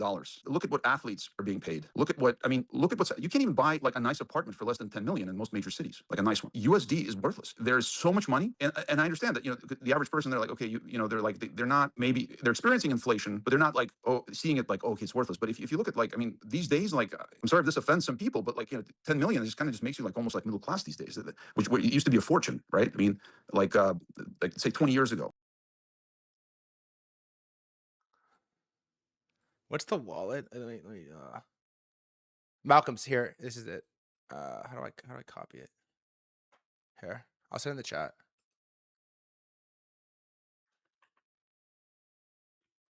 Yeah, that's insane. Wow. It's up 2.4 M. This other one's up 2.7. No one's closing. Nobody's closing. Nobody is closing, bro. When do you close this?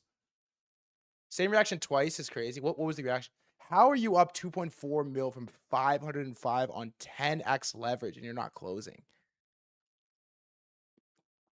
Oh my, is he tweeting? Imagine he closes 1500. If he closes 1500, I'm gonna lose it. This is his last tweet. Micron should recover most of the loss today before close. Pattern is mega bullish, at least 1500 after earnings.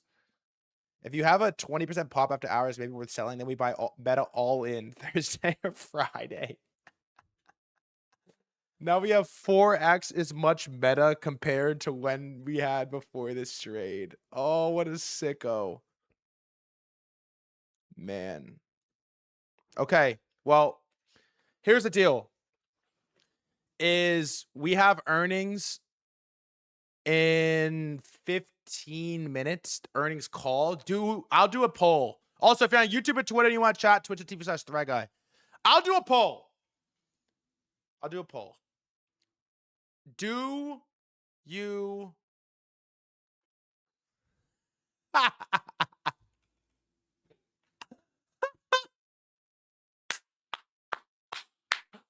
do you want to listen to earnings for like 20 minutes. They're really boring. They're so fucking boring, but we might have to. Can you do more GTA take? Ah.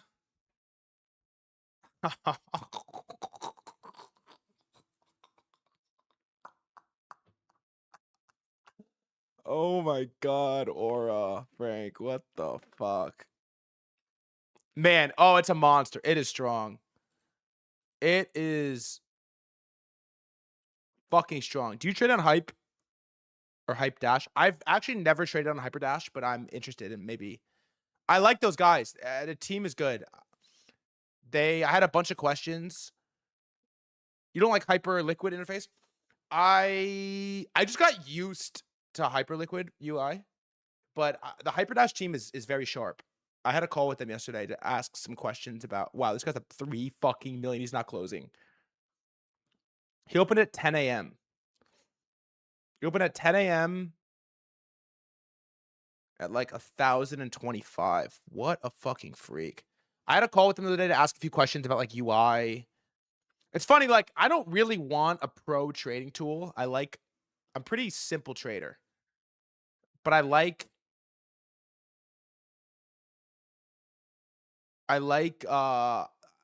use the platform. I told them they're showing me all these pro tools and how to like all the pro things you can do on Hyperdash. And I said, guys, I'm gonna be honest. I use this platform like social media. It's like my Instagram. I just want to scroll wallets. This is a social media platform for me. This is not. I'm not really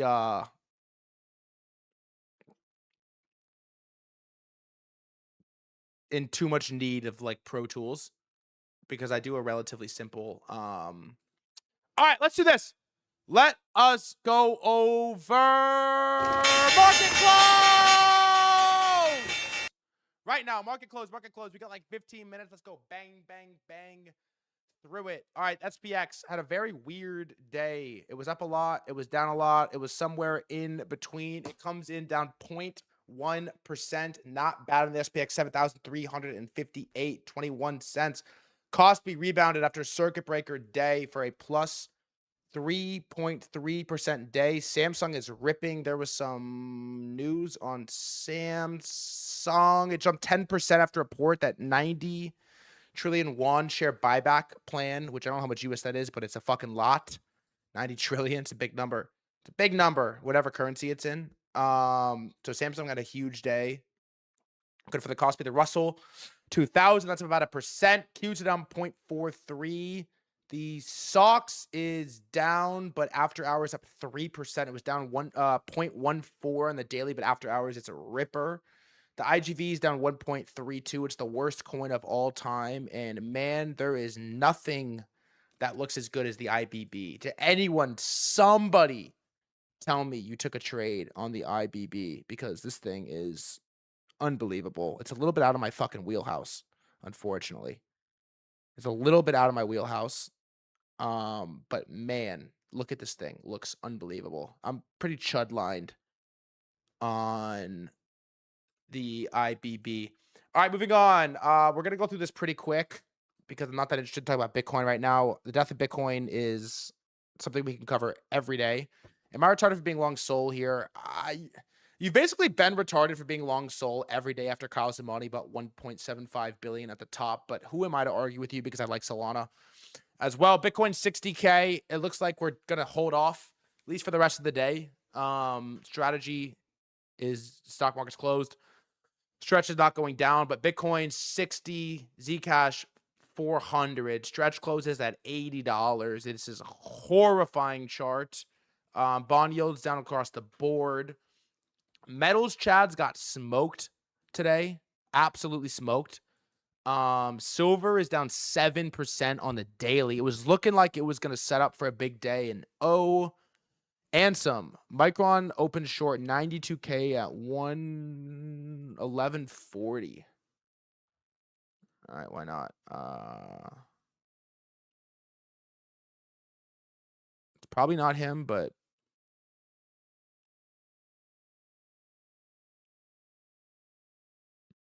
why not?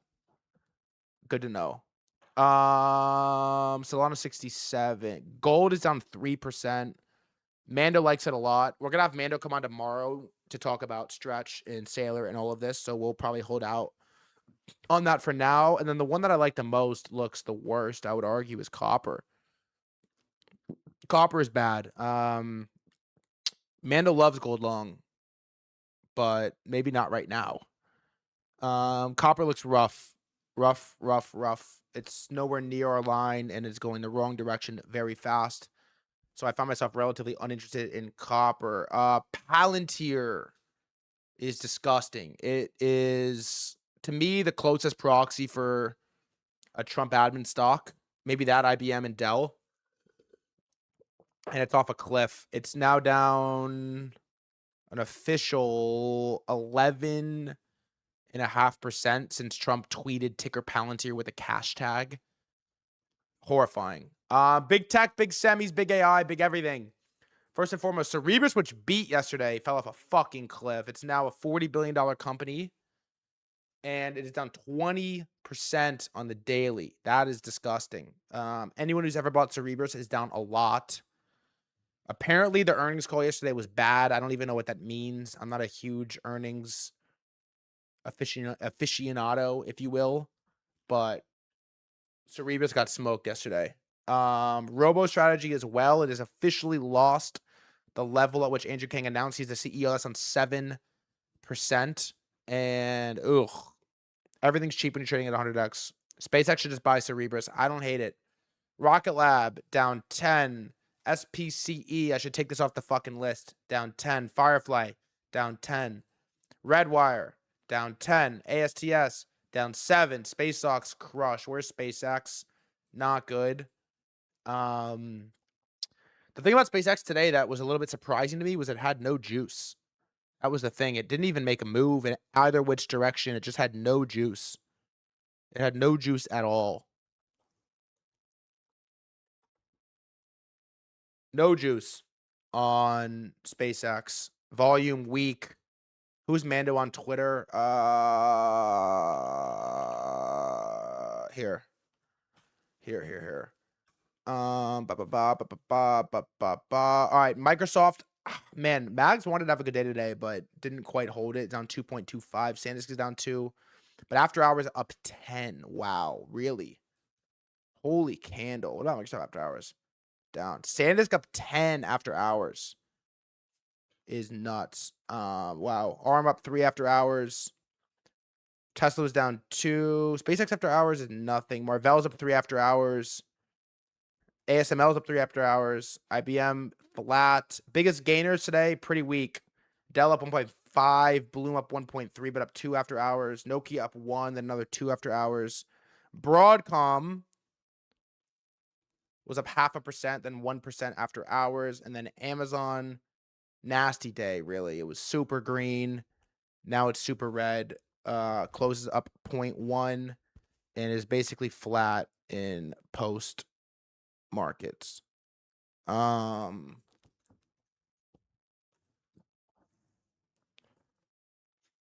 right.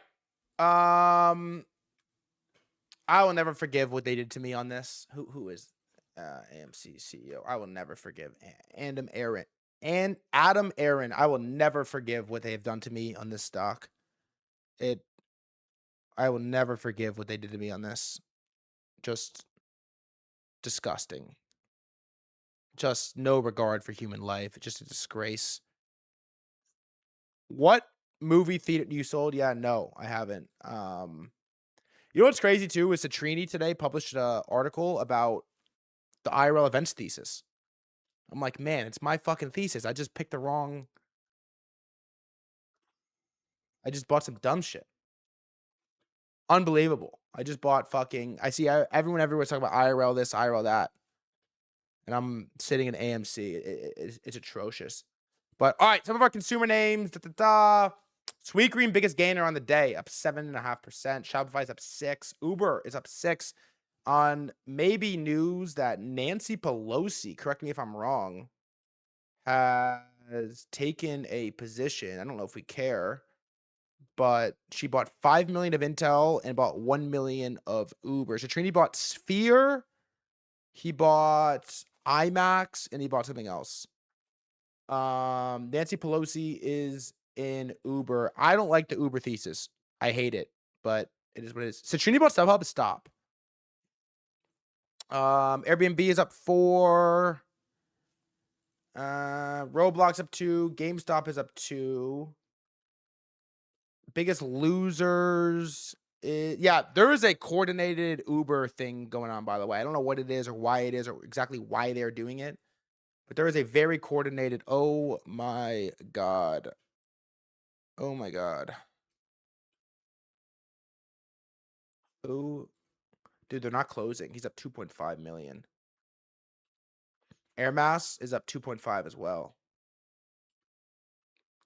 Ugh. Oh man. Strategy was down 10. I ran down 8. Circle down 8. Reddit down 3. A lot of blood in the streets on some of these names. Amanda, what's good? The 1 hour candle on MU looks insane. Wow, look at this thing go.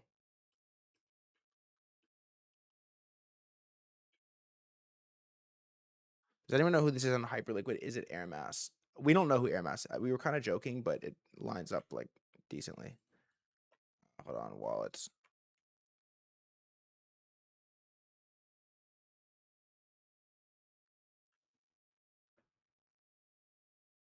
Your average entry on Micron is $76. Yeah, this is, I don't know. It's like that. This is like the joke Air Mass wallet. It might be, it might not be, but there's really no way for us to know. At least not right now. If he sells to buy Meta, we will know. We cover MSTR, yeah, a little bit. We're gonna have Mano come on tomorrow and really talk about it. Look at this thing go.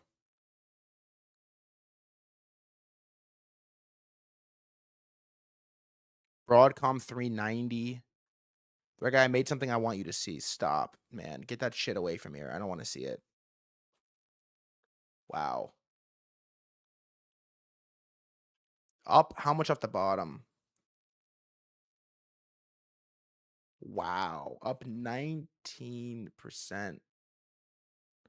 off the bottom. 405 entry on this wallet. Let's see. I'm in love for the first time.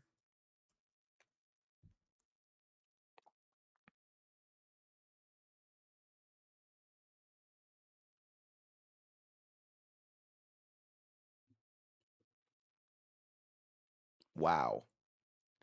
Entry 405. 2x leverage. $710,000 in margin in it right now. P&L 580K. You didn't even enter with that much. Wow. Some of these wallets are disgusting. No sells. Is it really no sells? Wait, how do I do the Snoop thing? Snoop, Micron, 4 hours. Basically no sells. ATH is like really close to here. Wow. Nasty. It's crazy this seems like so long ago. This was April. You could buy Micron for $300 April 1st. Is Bitcoin up on Micron earnings too? Let's see. Yeah, I mean, everything is. I might have just saved the fucking market. Wow, Intel. Look at Intel. Oh my God, it's still going. No, I was terrified. I didn't open shit. You're insane. Micron pre-earnings, you're nuts. I was not touching that. Look at it go. Oh my God. 2.1 now in this wallet. Air Mass up 2.6.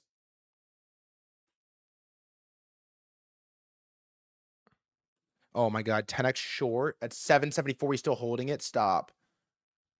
Stop, stop, stop, stop, stop, stop, stop, stop, stop, stop, stop.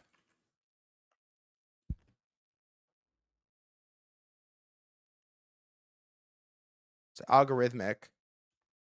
Oh, it's done. Which is closed. No, it didn't. It's on $5.7 million since 774. Oh. My God. Yeah, this is algorithmic though, so I don't really know what to make of a lot of these. But this is gross. Let's see, Intel. Can't close it after already jumped off the bridge. Jesus, man. Fuck, dude, that was dark in GTA. Fuck, dude. Was that really necessary? I like read it out loud because I saw it. That was nuts. Oh my God. Ugh. GTA 6 thesis. I don't have one. Broadcom.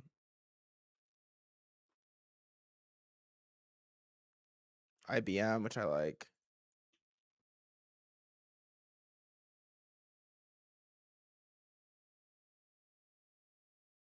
Dude, there's really no vault. I'm kind of stuck in this IBM. I don't think I can close it. There's like no vault. I'm like all of the OI. I'm like 10% of OI on this pair. How am I gonna get out of this? Damn, I'm like really stuck in this, actually. Hyper Dash might be time. Yeah, I'm still in from like 260.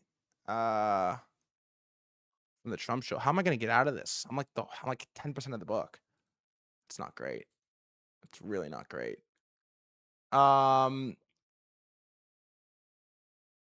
If you are on YouTube or Twitter and you'd like to chat, Twitch.tv/threadguy. Yeah, what am I gonna do with IBM? Fuck my life. All right, let's listen to earnings, I guess.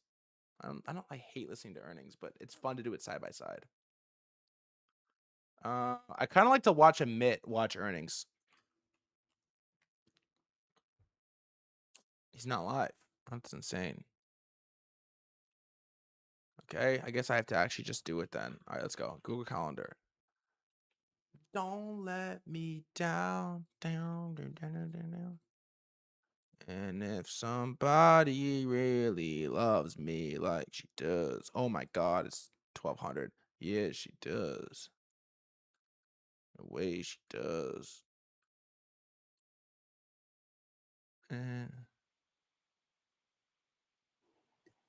Ladies and gentlemen, thank you for joining us, and welcome to Micron Technology's fiscal third quarter 2026 financial conference call. After today's prepared remarks, we will host a question and answer session. Webcast viewers, please note that you will be able to advance the slides as you view at your own pace. Very strong military. I will now hand the conference over to Satya Kumar, Corporate Vice President of Investor Relations and Treasury. Satya, please go ahead. Thank you, and welcome to Micron Technology's fiscal third quarter 2026 financial conference call. On the call with me today are Sanjay Mehrotra, our Chairman, President, and CEO, and Mark Murphy, our CFO. Today's call is being webcast from our investor relations site at investors.micron.com, All right, let's do a couple including minutes. audio and slides. 20 minutes. In addition, the press release detailing our quarterly results has been posted on the website, along with the prepared remarks for this call. Today's discussion contains forward-looking statements that are subject to risks and uncertainties. Check SK Hynix funding. These forward-looking statements include statements regarding our future financial and operating performance and our business model, as well as trends and expectations in our business, customers, market, industry, products, and regulatory and other matters. These statements are based on our current assumptions, and we assume no obligation to update these statements. 3,000%. Please refer to our most recent financial reports on Form $400 10-K, million of volume. Forms 10-Q, and Holy other fuck. filings with the SEC for more information on the risks and uncertainties that could cause actual results to differ 12% materially combined. from expectations. Today's discussion of financial results is presented on a non-GAAP financial basis unless otherwise specified. A reconciliation of GAAP to non-GAAP financial measures can be found on our website. I'll now turn the call over to Sanjay. Thank you, Satya. Micron delivered an exceptional fiscal Q3 with significant records in revenue, gross margin, and EPS, all exceeding the high end of our guidance. Demonstrating Micron's position as a leader enabling the AI era, our data center revenue exceeded $25 billion in fiscal Q3, or an annualized run rate of over $100 billion. Our data center SSD revenue exceeded $5 billion, more than doubling sequentially. DRAM and NAND industry demand God. continues God. to significantly exceed industry supply. We expect tight conditions to persist beyond calendar 2027 as a result of AI-driven demand across all segments, coupled with structural supply constraints. This is driving me fucking We are crazy. excited to announce that we have now signed 16 strategic customer agreements, or SCAs, which we expect will fundamentally transform our business model. The memory industry has been structurally transformed by the proliferation of AI. Who's talking? We are only in the early innings of the significant innovation and productivity that can be unleashed CFO. in every part of the global economy over time. Data center-driven growth will be increasingly complemented by AI-enabled features in smartphones, high-end PCs, and new consumer devices, as well as in automotive, industrial applications, and robotics. Exciting possibilities enabled by robotics and humanoids, as well as fully autonomous vehicles, portend a robust long-term demand environment for memory and storage. With respect to supply, our customers are recognizing that supply shortages in memory and storage will take considerable time to improve. Even as we expect industry supply to improve gradually in 2028, we currently do not have line of sight as to when memory supply will be able to catch up with increasing demand. Memory industry supply growth is dependent on significant greenfield fab expansion. These greenfield projects are large, complex, and time-consuming. Further, the pace is constrained by several factors, including long lead time for fab construction across the world, shortage of workers with critical trade skills, complex regulations, including permitting, I know, I wish it wasn't and the a need crazy for script every enhanced time. energy infrastructure. 15 minutes, 10 minutes. Meanwhile, memory process technology, which is among the most advanced to develop and manufacture in semiconductors, is getting more complex with every new node. No clue when supply will catch demand. Technology transitions are driving slower bit growth over time. Wafer growth needs are significantly increasing clean room space and greenfield fab requirements, and HBM's growth and increasing trade ratio with every new generation further pressures non-HBM supply. In NAND, industry suppliers redirecting clean room space from NAND to DRAM and overall limited clean room space constrained NAND bit supply growth. These factors taken together mean supply is structurally constrained in its growth and ability to meet industry demand, despite our comprehensive efforts to increase supply. AI systems are powered by GPU, ASIC, and CPU designs from an increasingly broad set of suppliers. However, they all share one important characteristic. AI system performance is architecturally dependent on memory subsystem performance and capacity. This has given rise to more complex memory hierarchy that is providing greater differentiation opportunities for Micron than at any time in our history. How do I have no memory It exposure? has also elevated the role of memory in the AI world to a strategic asset. Strong long-term demand growth, structurally constrained supply growth, and memory's strategic importance have caused customers to recognize that their product roadmaps rely on access to advanced memory technology and dependable and committed long-term memory supply. Micron has been a pioneer in our industry in creating a new class of strategic customer agreements, or SCAs, with very robust terms. We are pleased to announce that we have completed 16 SCAs with customers across the data center, consumer, and auto market segments. These SCAs accelerate the transformation of our business model, enhance partnership in technology and innovation, and provide customers with contracted supply assurance. Typically, these agreements have a 5-year term from calendar 2026 through the end of calendar 2030. Automotive agreements generally have a 3-year term.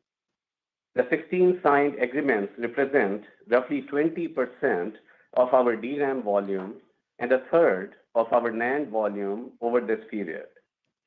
These SCAs include 4 very large customers and 3 medium-sized customers. The remaining agreements relate to smaller customers from the automotive industry and represent our commitment to the important sector.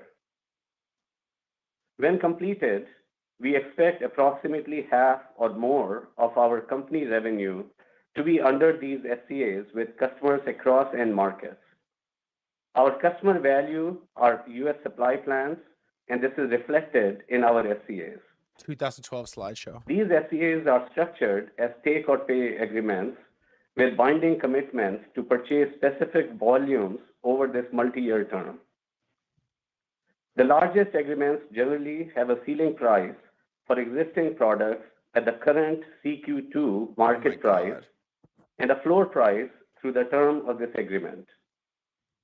Several SCAs, which account for a modest portion of the SCA-related revenue, 74% revenue growth include quarter over either quarter. fixed prices or have no price bands associated with them, where pricing will be subject to market conditions. When all planned SCAs are executed, agreements with either fixed prices or price ceilings at or close to current CQ2 market prices are expected to be approximately 40% of our revenue.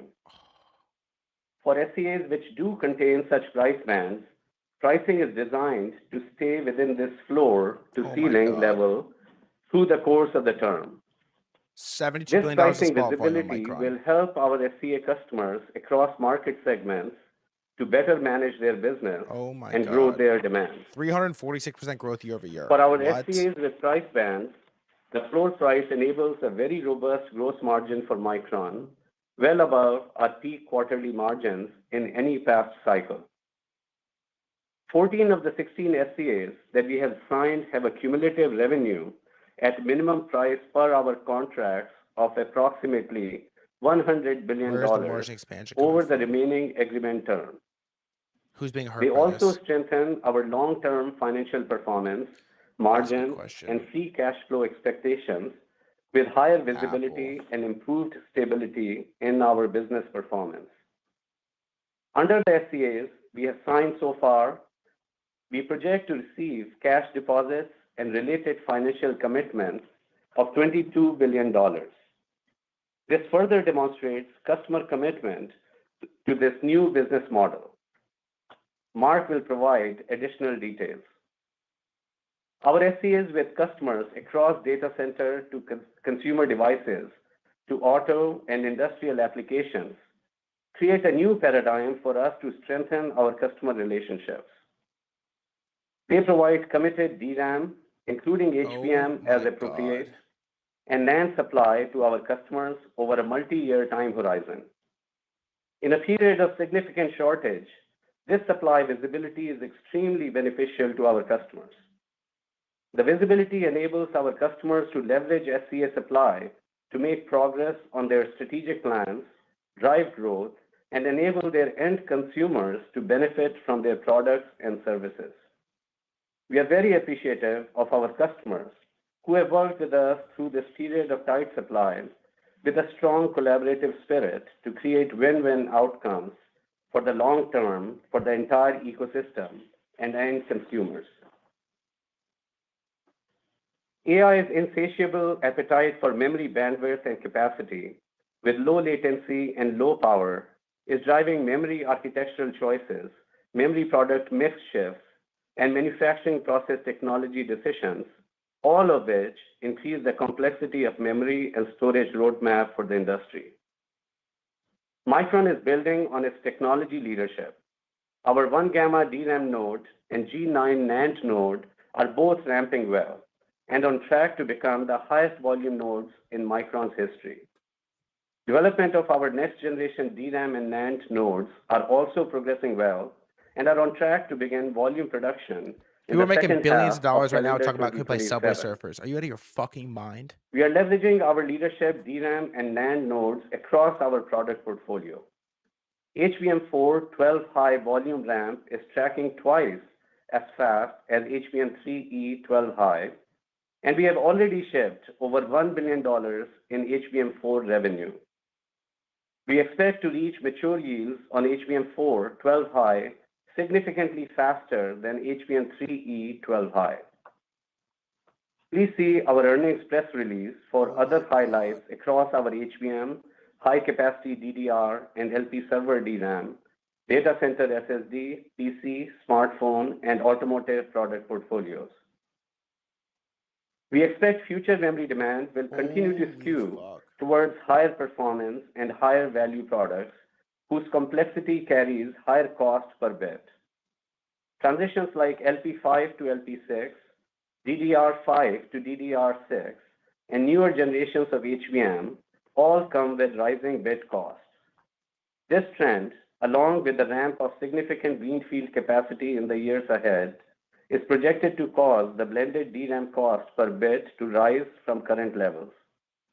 Our customer SCAs provide for appropriate price premiums for such new products to be negotiated in the future.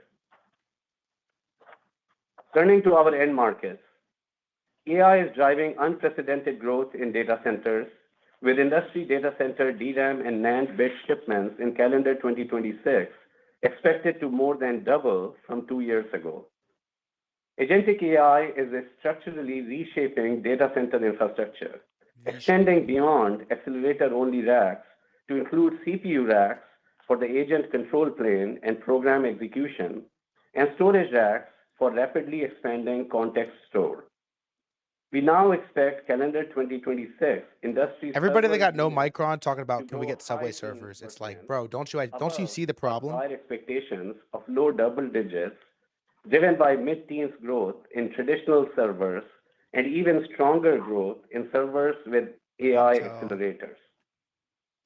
We estimate that this increase in our server unit growth expectation is enabled by a modest reduction in average server DRAM content growth as customers focus on maximizing unit shipments amid a very tight allocation of memory. In NAND, AI context memory storage and HDD displacement opportunities are expanding the addressable market for SSDs. On. PC and smartphone industry revenue is expected to grow despite unit volume declines, reflecting resilient demand for high-end devices at higher prices across end device categories. Agentic AI platforms such as OpenClaw and NemoClaw elevate the value of edge devices, enabling improved tokenomics, greater privacy and latency, and more efficient orchestration of AI between the cloud and edge. Over time, we expect the value of on-device AI combined with pent-up unit replacement demand to drive memory demand growth in PCs and smartphones. Broadcom bros, we're so up. In automotive, ADAS remains a powerful driver of content growth. Wow, we are so L2 up. plus and above vehicles, which feature progressively increasing levels of autonomy, have over 5 times the memory and storage content of an average vehicle. The mix of L2 plus and above vehicles is more than doubling this year to over 20% and is expected to exceed 40% by 2030. Average auto memory and storage content is expected to further increase as mix shifts towards higher levels of autonomy with progressively higher levels of content. In robotics, continued advances in simulation, foundation models, and integrated hardware and software stacks are accelerating physical AI. This creates a growing content-rich opportunity for high bandwidth, low power memory and storage that powers real-time perception, inference, and control.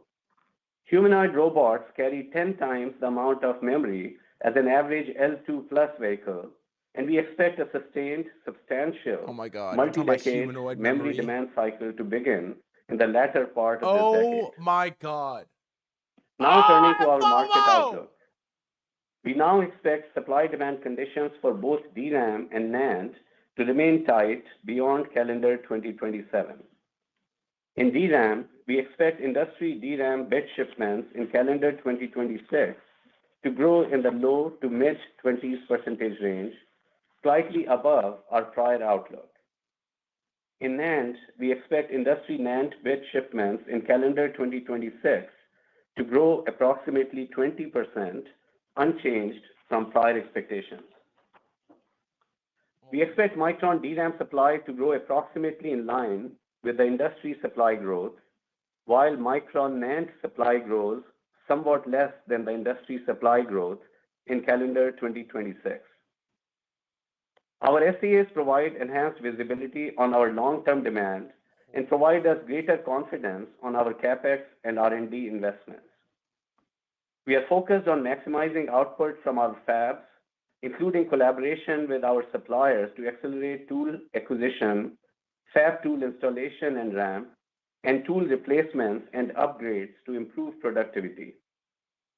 Recently, we concluded a multi-year EUV supply agreement with ASML, supporting our increased adoption of EUV at the 1 Delta node and future generations. We are also making good progress on expanding our global manufacturing footprint to increase supply over time. This includes our significant investments in U.S. leading-edge DRAM manufacturing with our ID1 and ID2 fabs in Idaho, whose construction is well underway, as well as the first of our New York fab cluster, where we broke ground in January this year.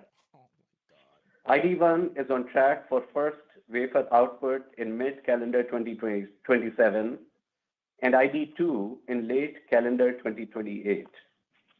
We recently launched first production starts of our 1-alpha DDR4 technology in our Manassas, Virginia fab, which will add to our capability to support the legacy product needs of our customers in auto, industrial, medical, aerospace, and defense markets. In our newly acquired Tongluo site in Taiwan, we expect to support meaningful product shipments from the existing 300,000 square feet fab in mid-calendar 2027, about a quarter earlier than our prior expectations. Adding to the existing fab, we have begun construction of a similar size second clean room at this site. This clean room will support EUV equipment. Our construction activities and timelines are on track for our other facilities in Japan and Singapore. Complementing our advanced packaging capabilities in Taiwan, our Singapore site will become another center of excellence for advanced packaging. We expect this facility will contribute meaningfully to Micron's HBM packaging capacity beginning in the first half of calendar year 2027. As we make these investments, we will remain disciplined in our approach and will be responsive to the market environment to appropriately align our supply plans. I will now turn it over to Mark for our fiscal Q3 financial results and outlook. Thank you, Sanjay, and good afternoon, everyone. Micron delivered exceptional fiscal Q3 results with revenue, gross margin, and EPS exceeding the high end of our guidance. Our results and today's outlook underscore the increasing value of memory in the AI era and the structural strength of our business. As mentioned, we have entered into 16 strategic customer agreements. For SCAs with defined price, either fixed or subject to floor and ceiling pricing, in accordance with the revenue accounting standard, we are disclosing remaining performance obligations, RPO, starting this May quarter. RPO at the end of fiscal Q3 was over $5 billion. For the SCAs that we have entered into so far, including ones executed after the end of fiscal Q3, RPO is approximately $100 billion. RPO is determined based on minimum committed volumes and minimum pricing. Chat, should we click off? And reflects inherently conservative estimates. RPO is not indicative of the total revenue we expect to recognize in future periods. As such, we expect revenue to well exceed associated RPOs over the term of the agreements. As Sanjay mentioned, we project to receive cash deposits and related financial commitments of $22 billion under the SCAs we have signed so far. The overwhelming majority of these commitments, approximately $18 billion, will be in the form of cash deposits. When all targeted SCAs are completed, we expect to have substantially higher levels of SCA customer deposits and related commitments. These customer deposits will show up on our balance sheet more in fiscal Q4. The cash flows associated with customer deposits appear in financing-related cash flows and will not affect our free cash flow. This cash will be returned to customers over time towards the latter half of the agreement term. We are excited with our progress in signing these SCAs, which will strengthen our long-term financial performance and drive enduring, robust ROI for the company over time. Total fiscal Q3 revenue was $41.5 billion, up 74% sequentially and up 346% year over year, representing our fifth consecutive quarterly revenue record. The $17.6 billion sequential increase is the largest in our history, eclipsing last quarter's $10.2 billion record.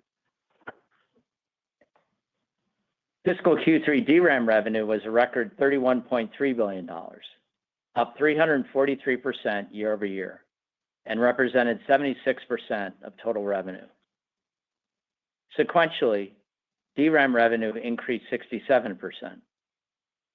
Bit shipments were up low single-digit percentage range. Prices increased in the low 60s% range, driven by tight industry conditions and favorable mix. Fiscal Q3 NAND revenue was a record $9.9 billion, up 361% year over year, and represented 24% of total revenue. Sequentially, NAND revenue increased 99%. Bit shipments increased in the mid-single-digit percentage range. Prices increased in the mid-80s% range, driven by tight NAND industry conditions and a favorable mix. The consolidated gross margin for fiscal Q3 was 84.9%, up 10 percentage points sequentially. All right, This chat. improvement was driven move on? primarily by higher pricing and also benefited from continuing strong execution and favorable mix. Fiscal Q3 gross margin more than doubled from a year ago and was a new company record. Now, turning to quarterly financial performance by business unit. Cloud Memory Business Unit revenue was a record $13.8 billion and represented 33% of total company revenue. All right, I'm going to leave. CMBU revenue was up 78% sequentially, driven by higher pricing and bit shipments. That CMBU gross margins were 83%, up was 9 percentage points sequentially, driven by higher pricing. fucking nuts to watch live. Core Data Center Business Unit revenue was a record $11.5 billion and represented 28% of total company revenue. That was insane. Damn. G fucking G. Who has a Micron position right now? That was nuts. That was absolutely fucking nuts.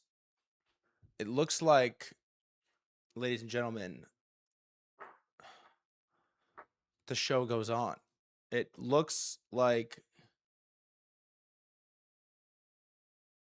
I do remember spending cap talking about memory commodity. Wait, let's check our traders real quick. And if somebody really loves me like she do, 600K. My guy is up $5.6 thousand. No sell. Threadguy what? Plus 40%. Send your wallet if you want. I would love. If anyone wants to send their wallet and flex, I would love to look at it on stream. I would love to. And Air Mass is up. Oh, it's not Air Mass. This is Air Mass.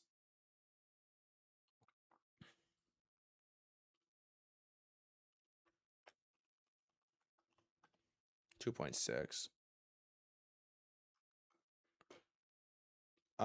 This guy's up 1.4. Just disgusting. Just fucking disgusting. All right, let's go over a couple things that kind of like, I mean, that was the stream. I don't know what to tell you. I don't know what to fucking tell you. It is mostly, you're not a fan when you play earning calls, TBH. Yeah, contraband. I'm sorry, you're not a fan watching the stock that decides the fate of the universe and your life in the market for the next fucking year, whether or not it goes up or down and destroys the world or not. I'm sorry, you're not a fan of that, but I'm here to make fucking money, okay? So I'm not a fan either of listening to these calls, but I am a fan of fucking pina coladas on the coast south of France. So if you're a fan of that too, then I suggest we just get on board on the same page here. So yeah. All right, it's mostly all good, but it's not all good for everyone because Google is in fucking trouble. It is the 4th headline about this in a week that they have lost major talent to Anthropic. Now, I don't entirely know what's going on here because it isn't just talent is leaving the labs, but they're all going to Anthropic. Everybody is going to Anthropic. And so there's something going on here, okay? Maybe it's this like effective altruism idea that they align with and that community generally aligns with. It's maybe that, or it's maybe Anthropic has built God. Maybe it is that. This has been the take from a long time ago when the Department of War stuff was going on. I don't know, but it really feels that way to me, that Anthropic has internally dominated. It felt this way 4 months ago. It feels this way now, and everybody is rushing out of all of these other labs to get to Anthropic. Are they trying to cash in on a potential IPO? I mean, these guys have like 9-figure packages at Google. I don't think it's a money thing. It probably doesn't hurt, but I don't think it's a money thing. This is 8D chess by Google. Send them to Anthropic. Let them get fattened up on some crazy pay package and produce nothing, and then keep the no-name cracked engineers. Maybe. It might be 8D chess. I don't know.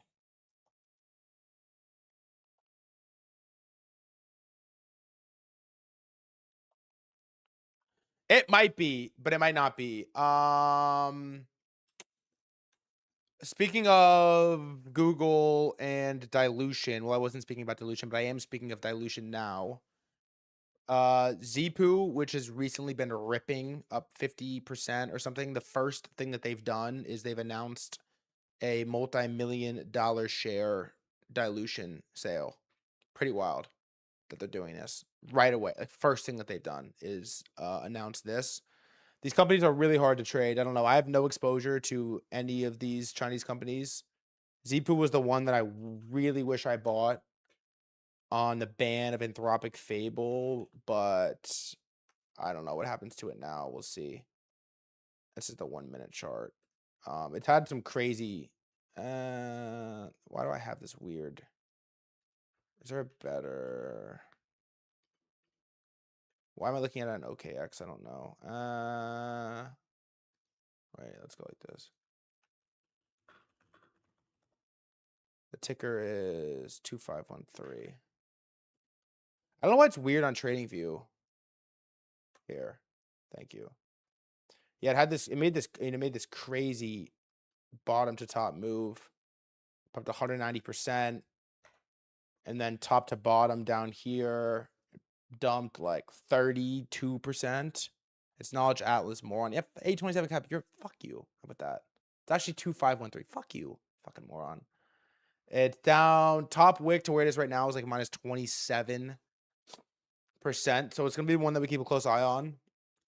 It's been pretty electric, but that is Zipoo. We're just gonna bang through a couple things. I actually bought Broadcom today. I don't really know why I did, but I just felt like clicking something. I bought Broadcom at basically the price it's at right now on this announcement that we designed and built our first chip with OpenAI, Jalapeno.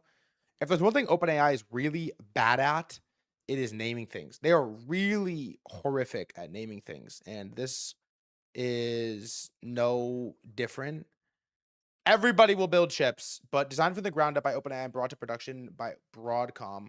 Jalapeno is purpose-built for the LLM workloads powering ChatGPT, Codex, the API, in future agentic products. Chips are foundational to the AI economy. Building our own expands our full-stack platform from products to models to infrastructure and will help us scale intelligence, serve more people, and expand across Other guys who AI. got to that point. I don't know. Let's watch the video. I did click it, so let's watch the video real quick. Jalapeno chip. Not bad. Partnership with Broadcom, which shows up to 50% more processing cost savings in stores now. Exciting. Get yours while supplies last. I'm sure I cannot afford one. Let's discuss with Bloomberg Tech host Ed Ludlow. Ed, a variety of things to discuss. Maybe we start with just that breaking news there. It feels like everyone is trying to look to lower their costs. Companies are pushing back. Is this just Broadcom trying to solve that riddle? All of the above, but from OpenAI's perspective, the point of having Jalapeno, that's what it's called, is to diversify. OpenAI, just like everyone else, is still very dependent on NVIDIA compute, but everyone is also in an environment where they are compute constrained. They need more, and so seeking alternative sources, including custom silicon or ASICs, is a good route. The pitch of working with Broadcom on ASICs is that, you know, on the measures that matter, $1 per kilowatt basis or $1 per token basis, it is a better performing system than what is out there from the market, i.e. NVIDIA right now. But that's all on paper. So the plan is for OpenAI to deploy these chips in time in existing Microsoft data centers. But like, as you guys know, the economics require scale. So like, this is something they've moved very fast on, faster probably than anyone has taken an accelerator from design through to deployment on. But it's just a diversifying strategy rather than a put your eggs in one basket strategy. The key, I guess, is that the cost of compute continues to move lower. So we'll see what happens with Broadcom, but this was the stock, if you remember, that had earnings, and it was a fucking disaster, and it had this crazy gap down, and we were pretty scared about it. I mean, it's down. Top tick was $500. It's down like 23%. It was as low as 25% at one point. So that is Broadcom and everything that's happening over there. Okay, a couple updates on Claude. First of all, they announced this update that got a ton of publicity, and I feel like it's the same. I don't know. I feel like we get this update every week. Basically, I'll put it on 1.5. Watch a couple minutes. I feel like I get this update every week from Claude.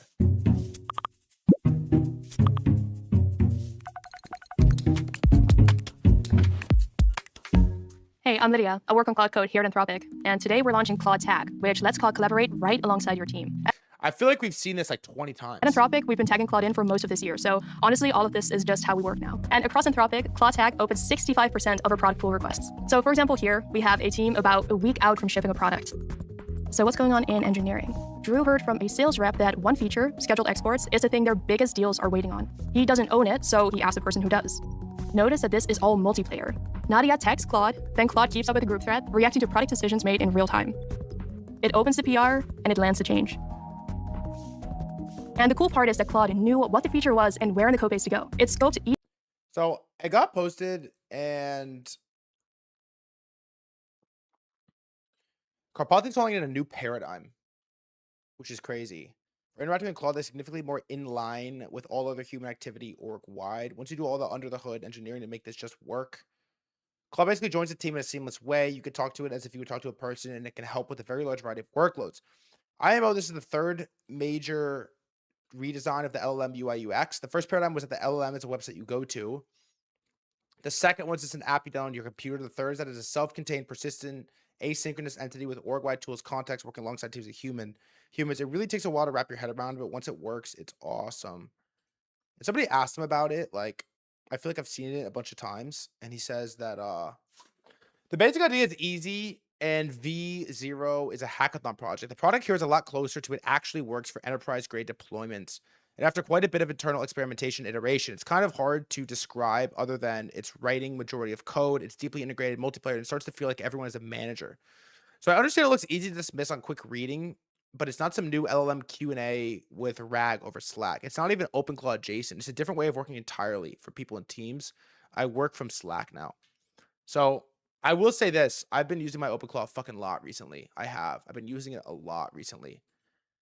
And then the follow-up to this is that Claude Code v21190 introduces several string changes that hint at preparations for Fable 5 to return, with it being permanently included in subscriptions with weekly usage. The string, quote, "You've used your Fable 5 usage for this week," has been added, and purchased separately from your plan has been removed. On this post today at 9 a.m., there was a pretty significant spike of Fable returning by June 26th, 2 days from now, from 9%. They ripped it up to 40%. So it seems as if we are going to get Fable back, and we're going to get it very soon. And I am, man, I didn't use it the first time. I did not, like, dude, they took it away and I never used it, and it legitimately was like one of my biggest regrets is that I never got to use Fable. I'm having IRL friends ask me about it. My dad's asking me about it. Everyone's like, "Oh, I know you use this AI stuff. What'd you think of Fable?" I have to look them in the eyes and be like, "I didn't use it." And they're like, "What? What do you mean you didn't use it?" I don't know. I didn't use it. It was up for like a day. I didn't use it. And so, yeah, I never even asked it one question. It was up for, no, it was a day. Fucker. It was a day. Micro. It was a day. It was one day.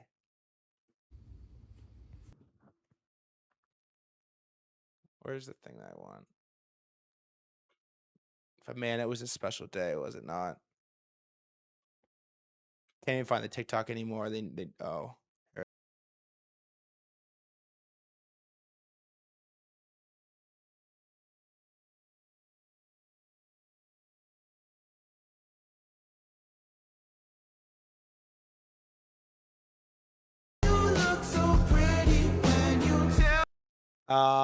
So that was Claude.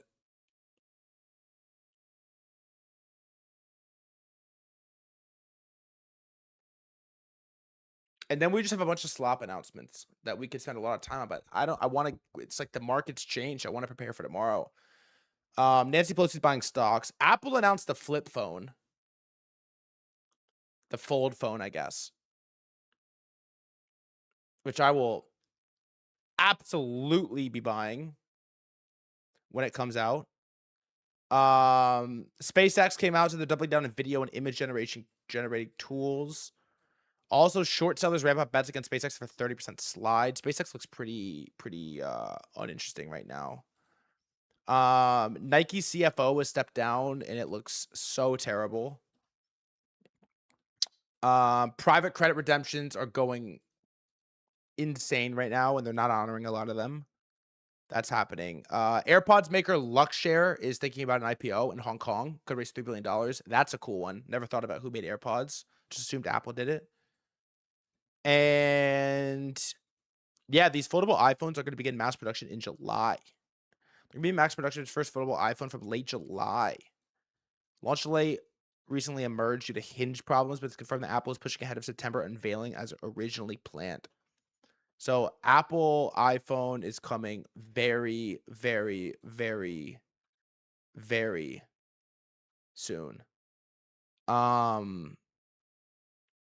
Why you gotta mug me on the world stage, the audience? That was like 20 minutes ago.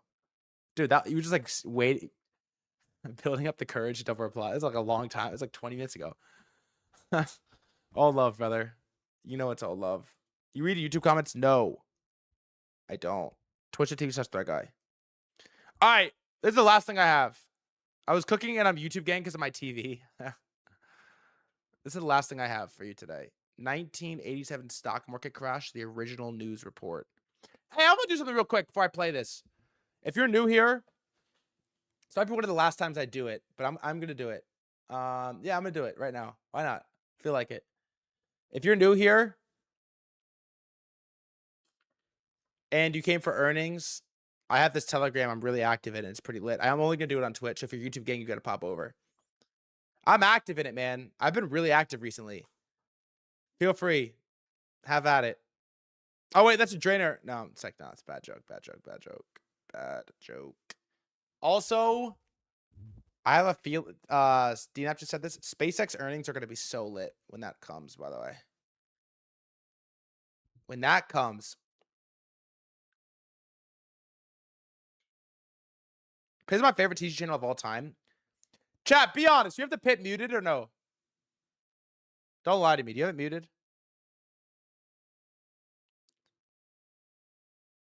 I've been really active in it recently. I don't know if you think you're so tough calling it the pit. You got Ho, right? You've been here Ho and talk about should I long Solana.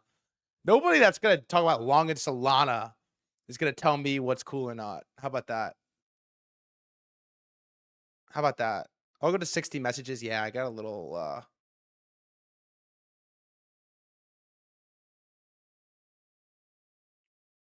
No, I just ignore most messages. I see some crazy shit pop off.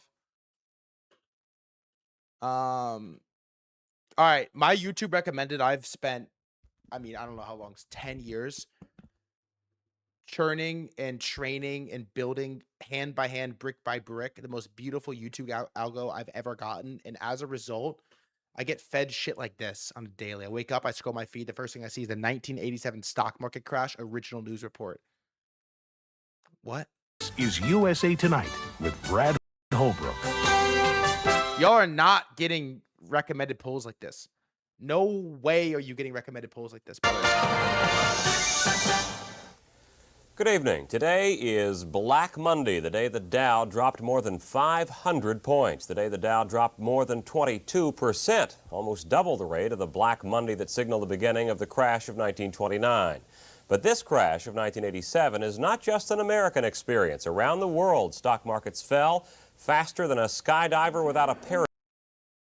Oh, really? You're making fucking jokes? Dow's down 22% and you're cracking jokes? Experience. Around the world, stock markets fell faster than a skydiver without a parachute. The panic starting in Tokyo this morning while the West slept. One cause of the sell-off was reaction to last week's 236-point drop in the Dow. The result, the Nikkei average was down 260 yen. Then, like a plague, sell fever and... Bro, is this SNL? Like a plague, sell fever? Nikkei average was down 260 yen. Then, like a plague, sell fever headed west. In plague, sell fever headed west. In Frankfurt, fears of higher interest rates in the U.S. triggered the drop there. In 2.5 hours of trading, the Commerzbank share index fell 132 points. In London, an even larger drop. The British market, trying to cope with Friday's national computer failure, was thrown into a near panic. The result, the London Financial Times index down more than 180. Should I make that the new pit PFP? In Frankfurt, fever headed west. This right here. In Frankfurt, fears of higher interest in trying to cope with Friday's national computer failure was thrown into a near panic. The result, the London Financial Times index down more than 183, the biggest one-day drop in Britain's history. And from there to Wall Street, where the numbers speak for themselves. Unofficially, the Dow stands at 1738.41, a drop of more than 508 points, with a volume of more than 604 million shares. Proof, as Alec Roberts reports, that the panic hit a fevered pitch. From the opening bell, the market was in free fall. After last Friday's record 108-point loss, analysts had expected a rally. Instead, it's a panic. Everyone's in panic. Everybody, we're trying to find a bottom. We're trying to, Nobody sounds like they're panicking, by the way. That doesn't sound like panic.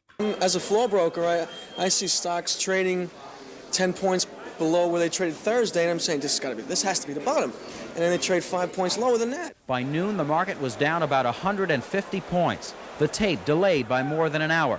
But it only got worse as trading brokers struggled to cope with a blizzard of sell orders. To New Mexico, we have some work here to do. You look to buy. Since the market hit a high of 2,722 last August, it lost 17.5%. That said tape was delayed an hour. Of its value to 2246 by Friday, and another 508 points today. More and more analysts believe that the bear market is here to stay.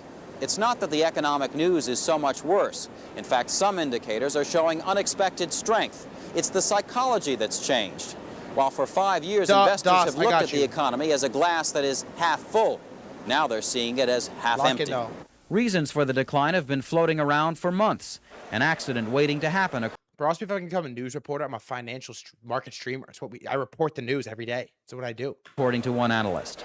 Renewed inflation fears with job. a decline in the dollar, rising interest rates, and huge budget and foreign trade deficits. A nation living for too long beyond its means. Gotcha, homie. The results of the decline will hit millions of people in their investments, pension plans, their mutual funds, and eventually every segment of the economy.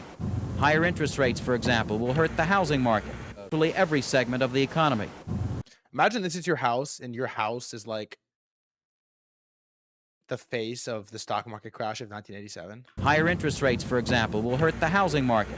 Even normally optimistic analyst Larry Wachtel doesn't see a quick recovery. What usually happens in cases like these where the psychologist... Larry Wachtel. Larry Wachtel. Damn, he died 2007. Rest in peace. 77. Has been so scarred is that once there is a technical rally back in which people unload on the rally, then you go through a long quiet period. The people that got out don't want to get in. The people that wanted to get in aren't sure about whether they want to get in now. And so you go through a long quiet convalescence period. President Reagan, however, was more optimistic. Where our productivity is up, so is our manufacturing product up. There is no runaway inflation as there has been in the past. How long was the bear market? I'll show you. It's a pretty quick bottom, if I recall correctly. Here. Yeah, it's this. So it didn't make a new all-time high until... It did make a new all-time high for 2 years. But it basically ripped top to bottom like 35% on the SPX. Brutal. So that's insane. It bounced it a little bit, and then it tested new lows, and then it basically was up only. Up only, up only, up only, up only, up only, up only. It's a bad year's chop, and then we started to go. Then you get the .com, which was just insane. But this right here, you go down 30% a straight line. You bounce it. Oh, we're bottomed. And then it's weak. It's weak. It's weak. And then you go back for new lows. This is so scary right here. Bitcoin just did that, but it made new lows. Look, Bitcoin just did something similar. Yeah, it does look like Bitcoin. Like, watch. Bitcoin just did the same thing, where it like the exact same thing, where it falls off a line, probably the same percent, right? Top to bottom, yeah, same chart, 30% in a straight line. Bounce it, it's over. Bounce it, it's strong. It's kind of weak. It's kind of weak. It's kind of weak, and then you go for it again. This right here, same spot. Terrifying. But I don't think we get the same fractal, unfortunately. I think we go lower. Because you have this overhang. I don't see how the market will allow Bitcoin to go up while Michael Saylor is still in. It's the problem. I don't see the market letting it go up with Saylor in. It doesn't. It wants him. It's like a plague that it wants to get out of your body. It's like when you have allergies and you sneeze every 30 seconds. It's like it like you're. I mean, if we're just being completely objective about how this like if you put a gun to your head and you had no exposure and you thought to yourself, what would make a real bottom for Bitcoin, like an emphatic bottom? It's stretch. Deleveraging strategy forces seller Bitcoin and Michael Saylor on trial. for financial crimes. That's a bottom right there. If I've ever seen one, that's what you call a bottom. Fucking, it's over. That is what you call a bottom right there. Because here's the problem. Mando was explaining this to me. He'll explain it on stream tomorrow. MicroStrategy has $1.7 billion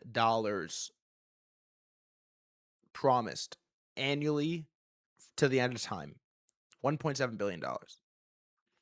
Do you know, take a guess, do you know how many companies in America, out of 5,000 public companies, how many of them make $1.7 billion in profit a year?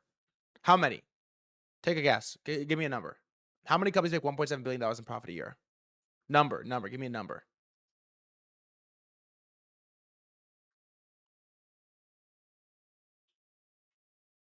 I mean, you're saying 4. We just watched Micron does like $80 billion of revenue last year. So there's one.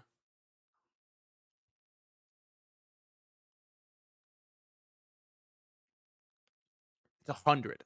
100. There's 100 companies in the world, in America, which is basically the world. 100. They owe this forever. And so they are in a really, really, really, really, really brutal spot. Profit. They're in a really brutal spot, dude. It's like 500 in the world. They are in a really, really, really brutal spot. They have these massive commitments. They're only worth their balance sheet in Bitcoin, and they can't sell Bitcoin.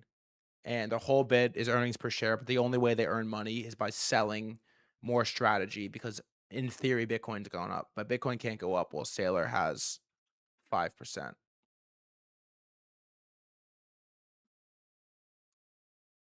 So the market's sort of saying, say uncle, and it won't go up.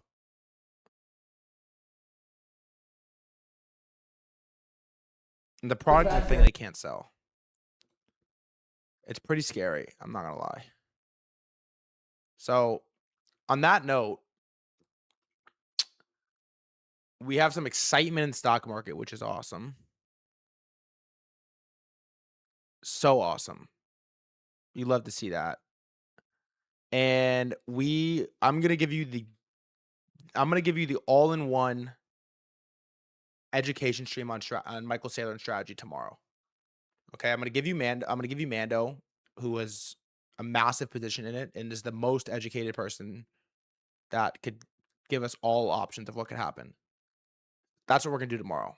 Friday, I don't fucking know. Tomorrow, we're going to do a Bitcoin stream, strategy stream. I'm going to give you the singular. Today was Micron. I didn't want to do it today. I'm going to give you the singular best strategy stream that's ever happened. And every day, we're going to just continue our reputation of if there's something happening, we cover it the best. Or we try the fucking hardest. Maybe not the best yet, but we try the fucking hardest. So, you guys like today's stream? I did. Oh, I did. Amazing stream. The show goes on. We're getting good, guys. We are getting good.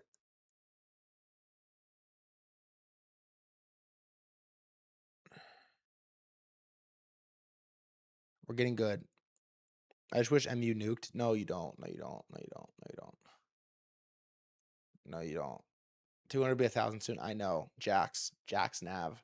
You were kind of pissing me off. I don't know why I see your name and I was getting a little tilted. Why are you pissing me off? What did you say? Solana?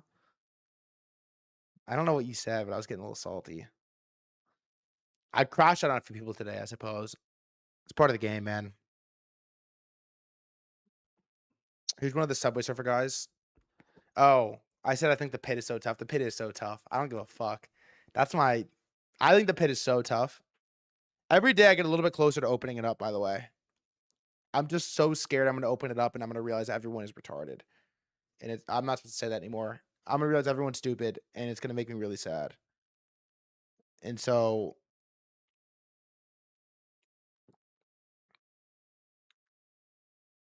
why is Amaras about to move into meta? That's a $1 million question, Rizzer. No, I think you were covering specific 7. I think you were covering first message.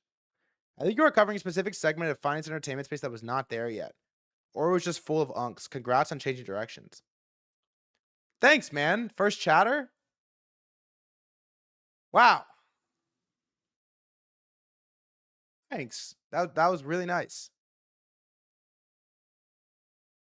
Who dat boy, yo?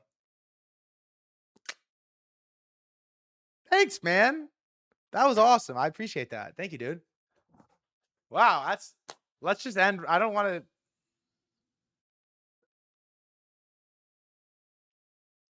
Have you seen Mecha Chameleon? Yeah, what is that? That just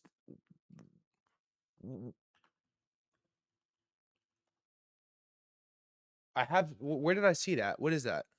Oh, it's a video game. Yeah, sure. Maybe I'll play it. Should I play it off stream? I'll play it off stream maybe. Congrats on your skills picking suits. Coming a long way. First time chatter, long time listener. You're not a first time chatter. Thread, I don't like how you called Ryan Cohen Zesty when you're a Zesty guy as well. That gives me authority to call him Zesty. All right, there's nothing else. I'm gonna end it on that. I'm happy now. I'm in a good mood. Well, catch you when I catch you. I'm live every day at 2:40 p.m. EST. I will catch you when I catch you. Peace.